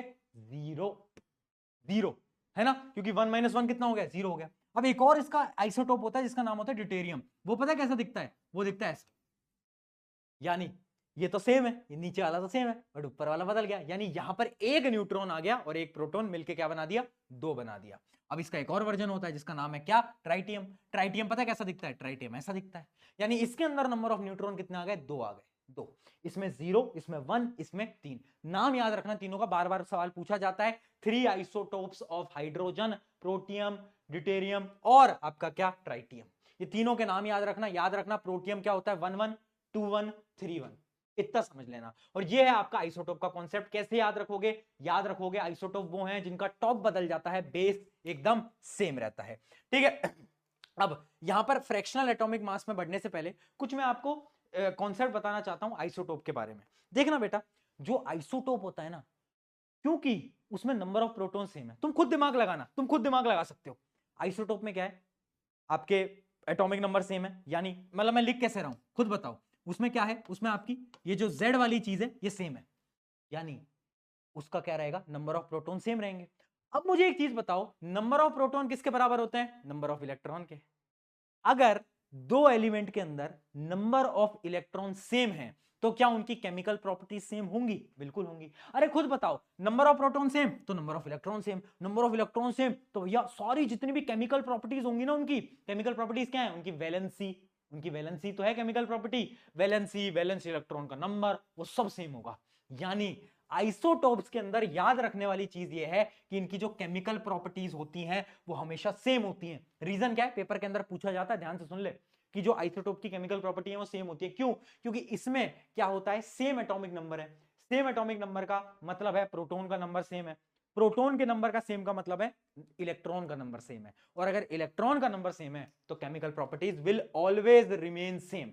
बट यहां पर जो फिजिकल प्रॉपर्टीज होती है ना, वो अलग हो जाती हैं। फिजिकल प्रॉपर्टीज क्या है, मेल्टिंग पॉइंट, बॉइलिंग पॉइंट, वो सब वो बदल जाती हैं। क्यों बदल जाती हैं, क्योंकि फिजिकल प्रॉपर्टी डिपेंड करती है मास के ऊपर। क्योंकि यहां पर मास बदल गया, मास बदल गया ना, यहां पर मास बदल गया तो फिजिकल प्रॉपर्टी बदल गई। तो नोट कर लो, आइसोटोप के अंदर केमिकल प्रॉपर्टीज सेम रहती हैं, ठीक है, जबकि आपकी जो फिजिकल प्रॉपर्टीज हैं वो क्या है, तुम्हारी क्रश की तरह बदल जाती है। ठीक है बेटा, याद रखेंगे, बहुत बढ़िया। केमिकल सेम किसके अंदर, आइसोटोप के अंदर। अब कुछ एप्लीकेशंस भी याद रखना आइसोटोप के, कुछ अलग अलग एलिमेंट के आइसोटोप है, उनके कुछ काम है, बड़े इंपॉर्टेंट काम है। जैसे कि पहला काम क्या है, जो यूरेनियम होता है ना बेटा, उसका आइसोटोप पता है कहां काम आता है, न्यूक्लियर रिएक्टर के अंदर। जो न्यूक्लियर रिएक्टर होते हैं उनके अंदर फ्यूल की तरह काम आता है यूरेनियम। अगला क्या है, isotope of cobalt is useful for treatment of cancer. जो कैंसर वाली बीमारी है ना, इसके ट्रीटमेंट में कोबाल्ट का ही आइसोटोप काम आता है। आइसोटोप याद रहेगा ना, टॉप चेंज, बेस एकदम सेम। अगला, isotope of iodine is used to treatment of goiter. Goiter की बीमारी होती है, गले के यहां पर होती है, गला से सूज जाता है, तो उस ट्रीटमेंट के लिए आयोडीन के आइसोटोप को यूज किया जाता है। तीनों याद रखना, यूरेनियम का, कोबाल्ट का और आपके आयोडीन का। बहुत बढ़िया, ये तीन हो गए एप्लीकेशन ऑफ आइसोटोप। अब बात करते हैं अपन क्या, आइसोबार की। आइसोबार के बारे में बात करने से पहले एक टॉपिक हमारा रह गया, जो कि है फ्रैक्शनल एटॉमिक मास। देखो वैसे एनसीईआरटी के अंदर नहीं है, बट फिर भी मैं आपको बता रहा हूं, फ्रैक्शनल एटॉमिक मास बेटा क्या होता है। आपने देखा कुछ एलिमेंट का जो मास है वो पॉइंट के अंदर है, जैसे कि क्लोरीन का मास क्या होता है बेटा, क्लोरीन का मास होता है आपका 35.5।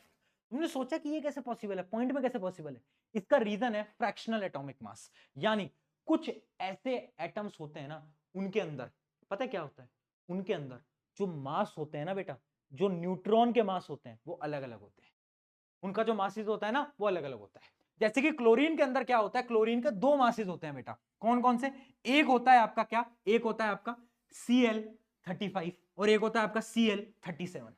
ये भी तो आइसोटोप ही है, कैसे दिख रहे हैं, 17-17, ऊपर की चीजें बदल गई, यानी टॉप बदला तो आइसोटोप है ना, तो यानी टॉप बदला तो ये भी एक टाइप की आइसोटोप है। तो फ्रैक्शनल जो मास आता है ना, पॉइंट वाला मास, वो क्यों आता है, क्योंकि कुछ एलिमेंट ऐसे होते हैं जिनके आइसोटोप होते हैं, तो उनका जो मास कैलकुलेट किया जाता है ना, वो ओवरऑल कैलकुलेट किया जाता है। कैसे, जैसे कि देखो, अब यहां पर दो मास हैं 35 और 37। अब साइंटिस्ट ने क्या करा कि जो 35 वाला मास है ना, ये तो 75% क्लोरीन के अंदर मिलता है, बट ये जो 37 वाला मास है ना, ये बहुत कम मिलता है, ये सिर्फ 25% क्लोरीन के अंदर मिलता है।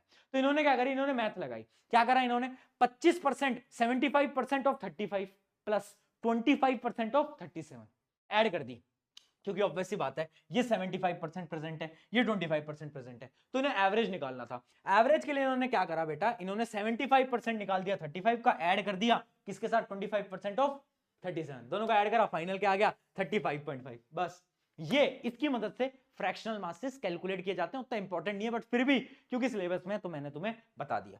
चलिए अब बढ़ते हैं हमारे लास्ट टॉपिक जो किया आइसोबार। सुन लो आइसोबार क्या है। आइसोटोप में टॉप बदल रहा था, आइसोबार में बेस बदलेगा। ऑब्वियस सी बात है। बेस कैसे बदलेगा, एलिमेंट को अपन लिखते हैं इस प्रकार से। अब यहां पर क्या होगा, ये तो सेम रहेगा बट ये बदल जाएगा, यानी यहां पर नंबर ऑफ प्रोटॉन्स बदल जाएंगे, है ना, नंबर ऑफ प्रोटॉन्स बदल जाएंगे। ठीक है, आइसोबार के अंदर नंबर ऑफ प्रोटॉन बदलते हैं, नंबर ऑफ न्यूट्रॉन भी बदलते हैं, दोनों बदलते हैं। भैया नंबर ऑफ न्यूट्रॉन क्यों बदल रहे हैं, अरे मूर्ख बालक, ऑब्वियस सी बात है, अगर प्रोटॉन बदल रहा है ना, और ये सेम है, ये सेम है, मान ले इमेजिन कर एक एलिमेंट है एक्स जिसका ये तो है इस प्रकार से, ठीक है, और एक एलिमेंट है एक्स इसका भी 4 है बट इसका जो नंबर ऑफ प्रोटॉन है वो कितने है, वो 3 है। तो तुम खुद लगाओ, इसमें प्रोटॉन, इसमें न्यूट्रॉन का नंबर कितना आएगा, इसमें न्यूट्रॉन का नंबर कितना आएगा बेटा, इसमें न्यूट्रॉन का नंबर कितना आ जाएगा 4 - 2 2 आ जाएगा, इसके अंदर कितना आ जाएगा 1 आ जाएगा। यानी आइसोबार के अंदर प्रोटॉन का नंबर भी बदलता है, साथ साथ में न्यूट्रॉन का नंबर भी बदलता है ना। तो ये अपने कहलाता है आइसोबार। आइसोबार क्या होते हैं, वो जिनके अंदर आपका क्या होता है, different atomic number but same mass number, जो मास है वो एकदम आपका सेम रहता है। इसके कुछ एग्जांपल हैं जिसके आप यहां पर देख सकते हो, आर्गन, आपका पोटेशियम और आपका कैल्शियम। ये कुछ ऐसे एलिमेंट हैं जिन तीनों का ही जो मास है ना वो 40 है, इसका भी 40, इसका भी 40, इसका भी 40, बस इनका जो एटॉमिक नंबर है ना, एक का क्या है, एक का है आपका 18, एक का 19, एक का 20, है ना। तो यहां पर क्या है, आपके different number of proton, different number of neutron. ठीक है, अब प्रॉपर्टीज के बारे में बात करते हैं। अब तुम खुद सोचो, अगर यहां पर नंबर ऑफ प्रोटॉन बदल गए तो नंबर ऑफ इलेक्ट्रॉन भी बदल गए, तो क्या यहां पर मैं लिख सकता हूं डिफरेंट डिफरेंट केमिकल प्रॉपर्टीज, क्या लिखूं, डिफरेंट केमिकल प्रॉपर्टीज लिख दूं यहां पर, बहुत बढ़िया। याद रखना आइसोबार की केमिकल प्रॉपर्टीज अलग अलग होती हैं बट क्योंकि इनका मास सेम है तो इनकी जो फिजिकल प्रॉपर्टीज हैं वो एकदम चकाचक एकदम सेम रहने वाली है। तो आइसोटोप में क्या था, same chemical properties different physical properties, यहां पर उल्टा है, बस अक्षय कुमार का मीम चल उल्टा, एकदम उल्टा है, यहां पर कुछ नहीं है, यहां पर केमिकल प्रॉपर्टीज डिफरेंट है और फिजिकल प्रॉपर्टीज एकदम सेम रहने वाली हैं। अब एक डिफरेंस की स्लाइड देख लेते हैं। ये जो सवाल है बेटा, ये बार बार हर बार, है ना, ये सवाल बड़ा इंपॉर्टेंट है। ठीक है, ये सवाल बड़ा इंपॉर्टेंट है और याद रखना, ये बार बार मैं बोल रहा हूं, आइसोटोप के अंदर क्या है, आइसोटोप के अंदर कांस्टेंट है, क्या कांस्टेंट है आपका एटॉमिक नंबर। जैसे आपका और मेरा प्यार कांस्टेंट है ना यार, मैं तुमसे प्यार करता हूं, कांस्टेंट है, ना कम होता है ना ज्यादा होता है, उसी प्रकार से इसके अंदर एटॉमिक नंबर कांस्टेंट है। जबकि आइसोबार के अंदर क्या होता है, मास कांस्टेंट रहता है और एटॉमिक नंबर बदल जाता है। अगली property, atomic masses are equal, atomic masses are different. अगला, often physical properties are similar, किसके अंदर, आइसोबार के अंदर फिजिकल प्रॉपर्टीज सिमिलर, आइसोटोप के अंदर physical properties different. Chemical properties isobar में डिफरेंट, आइसोटोप में सेम, बस ये 3-4 डिफरेंस है, इनको याद कर लो, काम खत्म। अरे लो भाई, यहां पर कुछ इंपॉर्टेंट क्वेश्चंस आपको करा देता हूं, फिर आपके चैप्टर को करते हैं समाप्त। ठीक है, कुछ इंपॉर्टेंट टॉप 5 क्वेश्चन के लिए रुक जाओ, अभी टॉप 5 क्वेश्चन आने वाले हैं, वो बहुत इंपॉर्टेंट होते हैं। देखो, विल 35 37 ये क्लोरीन के दो आइसोटोप हैं, आप देख सकते हो, हैव डिफरेंट वैलेंसीज, जस्टिफाई और रीजन। क्या लगता है तुम्हें, क्या ये दोनों जो तुम देख पा रहे हो इनकी वैलेंसीज अलग होंगी, बोल, सोच दिमाग लगा भैया, यार क्या लगता है भैया, होंगी नहीं होंगी, तेरे को मैं यार तो एक बात बता, जब दोनों का प्रोटॉन सेम तो इलेक्ट्रॉन सेम, तो वैलेंसी कैसे फर्क हो सकती है, वैलेंसी किस पे डिपेंड करती है, इलेक्ट्रॉन पे, तो valencies will remain same, different नहीं होंगी, सेम होंगी, क्योंकि प्रोटॉन सेम इलेक्ट्रॉन सेम। बहुत बढ़िया, अब आगे बढ़ते हैं, अगला question, atomic number of calcium and argon are 20 and 18 but the mass number of both these element is 40, what is the name given to such pair of element। वाह भाई वाह, दोनों का मास नंबर सेम है, क्या बोलते हैं इनको, आइसोबार बोलते हैं। क्या सिंपल सवाल पूछा है। अगला, टॉप 5 क्वेश्चन आ गए हैं, चलो भाई, yes we did it guys, we did it, अपन दोनों ने साथ में एक और जंग जीत ली है ना। मैंने तुम्हें इतने चैप्टर पढ़ाए ना, इतने चैप्टर पढ़ाए हैं, 10वीं में भी मुझसे ही पढ़ोगे तुम, भरोसा रखो, ठीक है। बट ये अपनी जर्नी है, अपने चैप्टर ऑलमोस्ट खत्म होने को आ गए हैं, मेरे हिसाब से एक चैप्टर और बचा है, तुम्हारा बस साउंड, यार अपनी जर्नी रही है बहुत प्यारी। चलो क्वेश्चन देखते हैं, atomic number of an element is equal to what, atomic number किसके बराबर होता है, बोलो, क्या भैया वो नंबर ऑफ प्रोटॉन के बराबर होता है, बिल्कुल होता है, बट यहां पर ट्रिक करने के लिए एक स्टेटमेंट और दी गई है, नंबर ऑफ इलेक्ट्रॉन, भैया प्रोटॉन इलेक्ट्रॉन के बराबर होते हैं, तो इसका आंसर तो भैया बोथ ए भी होना चाहिए ना, बट मैं बोलता हूं इसका आंसर बेटा ए होना चाहिए, सिर्फ प्रोटॉन। क्यों, क्योंकि यहां पर डिफाइन नहीं किया गया है कि जो चार्ज है ना वो 0 है या फिर चार्ज है। अगर एलिमेंट के पास चार्ज हुआ ना तो कभी भी हम इलेक्ट्रॉन को कंसीडर नहीं कर पाएंगे, और यहां पर गिवन नहीं है। अगर यहां पर गिवन होता ना कि जीरो चार्ज एटम किस पे डिपेंड करेगा, तो प्रोटॉन और इलेक्ट्रॉन दोनों पे डिपेंड करेगा, बट यहां पर क्योंकि नहीं लिखा है तो इसका आंसर फिर प्रोटॉन लिखना है, कंफ्यूज मत होना। आगे बढ़ते हैं, अगला देखते हैं। Isotope and element have, isotope जो है आपके एलिमेंट के, उनके पास क्या चीज होती है, सोचो, क्या उनके पास सेम फिजिकल प्रॉपर्टी होती है? आइसोटोप, टॉप डिफरेंट है यानी मास नंबर डिफरेंट है, बट बेस सेम है, बेस सेम है यानी वैलेंसी सेम है, यानी केमिकल प्रॉपर्टी सेम होंगी, फिजिकल प्रॉपर्टी तो अलग होंगी, तो ये तो गलत है। डिफरेंट केमिकल प्रॉपर्टी, ये भी गलत है। डिफरेंट नंबर ऑफ न्यूट्रॉन, क्या उनके न्यूट्रॉन का जो नंबर है वो अलग अलग होता है? बताओ भाई, क्या अलग अलग होता है न्यूट्रॉन का? बिल्कुल होता है, तो ये एकदम सही है। डिफरेंट नंबर ऑफ न्यूट्रॉन होता है आइसोटोप आइसोबार दोनों के अंदर। अगला, अगला question number 3, which of the following correctly represents electronic distribution in mg atom? mg atom के अंदर कौन सा आपका इसमें से इलेक्ट्रॉनिक डिस्ट्रीब्यूशन करेगा? mg क्या होता है बेटा? 12 होता है, तो 12 में पहले तो आप 2 डिवाइड कर दो, फिर बच गए 8 डिवाइड कर दो, फिर बच गए 2, बस 282 कहां पर है? बहुत बढ़िया, बहुत बढ़िया, है ना, क्या बात है। वो कहानी याद रखना यार, वो साइंटिस्ट वाली, इतनी मेहनत से मैं तुम्हारे लिए साइंटिस्ट की कहानी बना के आया, डेल्टन वाली, है ना, याद रखना। डेल्टन कहाँ रहता था? पीजी में। पीजी में क्या पीता था? चाय पीता था, टी पीता था, है ना, टी पीता था। उसका दोस्त था राकेश गुप्ता, आरजी, आरजी उसका दोस्त था। आरजी के पापा बोर, बोर गलतियां छुपाते थे, उसकी गलतियां छुपाते थे, और उससे एक बात कहा करते थे, नो चीटिंग बेटा, नो चीटिंग। नो चीटिंग यानी, बोलो, न्यूट्रॉन की किसने करी डिस्कवरी? चैटमैन, बहुत बढ़िया। चलिए, है ना, अगला देखते हैं। Rutherford alpha particle scattering experiment showed that, क्या क्या चीजें उसने शो करी? रदरफोर्ड ने बेटा क्या करा था? रदरफोर्ड ने ये बताया था कि जो आपका पार्टिकल है ना, वो बहुत सारे पार्टिकल तो पास कर गए थे, कुछ डिफ्लेक्ट करे थे, और एक पार्टिकल वापस आया था। तो इनमें से कौन कौन सी चीजें बताई थी? पहली, mass and positive charge of atom is concentrated in the nucleus, बिल्कुल सही, उन्होंने बताया था। उन्होंने बताया था कि जो मास है और आप न्यूक्लियस के अंदर कंसंट्रेटेड है। क्या उन्होंने ये बताया था कि जो आपका आपका जो इलेक्ट्रॉन है उसके पास नेगेटिव चार्ज है? क्या उन्होंने बताया था? नहीं, वो तो थॉमसन भैया ने बताया था, ये मत लगा देना। अगला, न्यूट्रॉन एग्जिस्ट इन न्यूक्लियस, क्या उन्होंने बताया? अरे नहीं, न्यूक्लियस की तो डिस्कवरी ही बहुत बाद में हुई थी, याद आ रहा है ना, कब हुई थी? बहुत लेट हुई थी, तो ये भी नहीं है। तो लास्ट क्या है? Most of the space in the atom is empty, बिल्कुल बताया था। तो आंसर आ गया 2 और 4, यानी बी ऑप्शन। बी ऑप्शन जिसने दिया है, ताली बजा लें खुद के लिए, क्योंकि तुमने बहुत टफ सवाल किया, ये इंपॉर्टेंट सवाल था, ये पेपर में आता है बेटा, यहाँ पे स्टार मार्क कर लेना। अगला और आखिरी सवाल आपकी स्क्रीन पर 1 करोड़ रुपए के लिए बेटा, ये रहा। An element X has a mass number of 4 and atomic number 2. What is the valency of this element? ध्यान रखना, यहाँ पर वैलेंसी पूछ रहा है। वैलेंसी कैसे बताते हैं बेटा? वैलेंसी हम बताते हैं किसकी मदद से? एटॉमिक नंबर की मदद से। मास नंबर से कुछ लेना देना नहीं है। एटॉमिक नंबर हमें गिवन है 2, है ना। अब ये क्वेश्चन मैं इसलिए लेकर आया हूं, बच्चे क्या करते हैं ना, बच्चे ट्रिक को फॉलो करते हैं कि भैया अच्छा 2 है तो भैया वैलेंसी तो भैया 2 ही हो जाएगी, आउटर मोस्ट शेल पे 2 इलेक्ट्रॉन है, वैलेंसी भी 2 हो जाएगी। मैंने बताया था, एक्सेप्शन बताया था, है ना। हीलियम, हीलियम के आउटर मोस्ट शेल पे 2 इलेक्ट्रॉन है, और उसकी शेल कौन सी है? के शेल, के शेल है, और के शेल में क्या है? उसको 2 इलेक्ट्रॉन चाहिए, वो तो खुश है, वो तो स्टेबल है, तो उसकी वैलेंसी क्या होगी?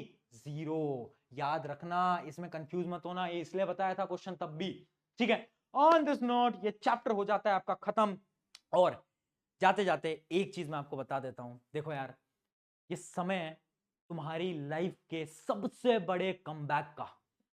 एक बार मेरे साथ बस एक बार इमेजिन करके देखना, आंखें बंद करो अपनी और इमेजिन करो वो दिन जब तुम्हारा रिजल्ट तुम्हारे हाथ में आता है, तुम उस रिजल्ट को अपने पेरेंट्स को बताते हो, रिश्तेदारों को बताते हो जो कि तुमसे बोल रहे थे कि तेरा कुछ नहीं हो पाएगा, वो रिश्तेदार चुप खड़े हैं, है ना, वो चुप खड़े हैं, वो कुछ नहीं बोल पा रहे क्योंकि तुमने तो प्रूव करके दिखा दिया है। वो इमेजिन करके देखो वो दिन जब आएगा ना, बहुत बेहतरीन होने वाला है। इसी के साथ आज की प्यारी लाइन क्या है? Stay positive at the centre and let the negative orbit around us. यानी आपको जैसे न्यूक्लियस एकदम वो है ना अपना, एकदम पॉजिटिव है सेंटर से, वैसे ही तुम्हें अंदर से एकदम पॉजिटिव रहना, बाहर में नेगेटिविटी आने दो। ऑन दिस नोट, शुक्रिया एवरीवन, मेरा नाम है प्रशांत। वीडियो अच्छी लगी है तो क्या करना है? क्या करना है? चैनल सब्सक्राइब, वो मैं बोलता नहीं हूं, क्या करना है? इंस्टाग्राम पे एक स्टोरी लगाना, बताना मुझे कि लेक्चर कैसा लगा, अच्छा लगा, बुरा लगा, ऑनेस्ट ओपिनियन इंस्टाग्राम पे स्टोरी के थ्रू जरूर बताना, आईडी में डिस्क्रिप्शन में दूंगा। Take care.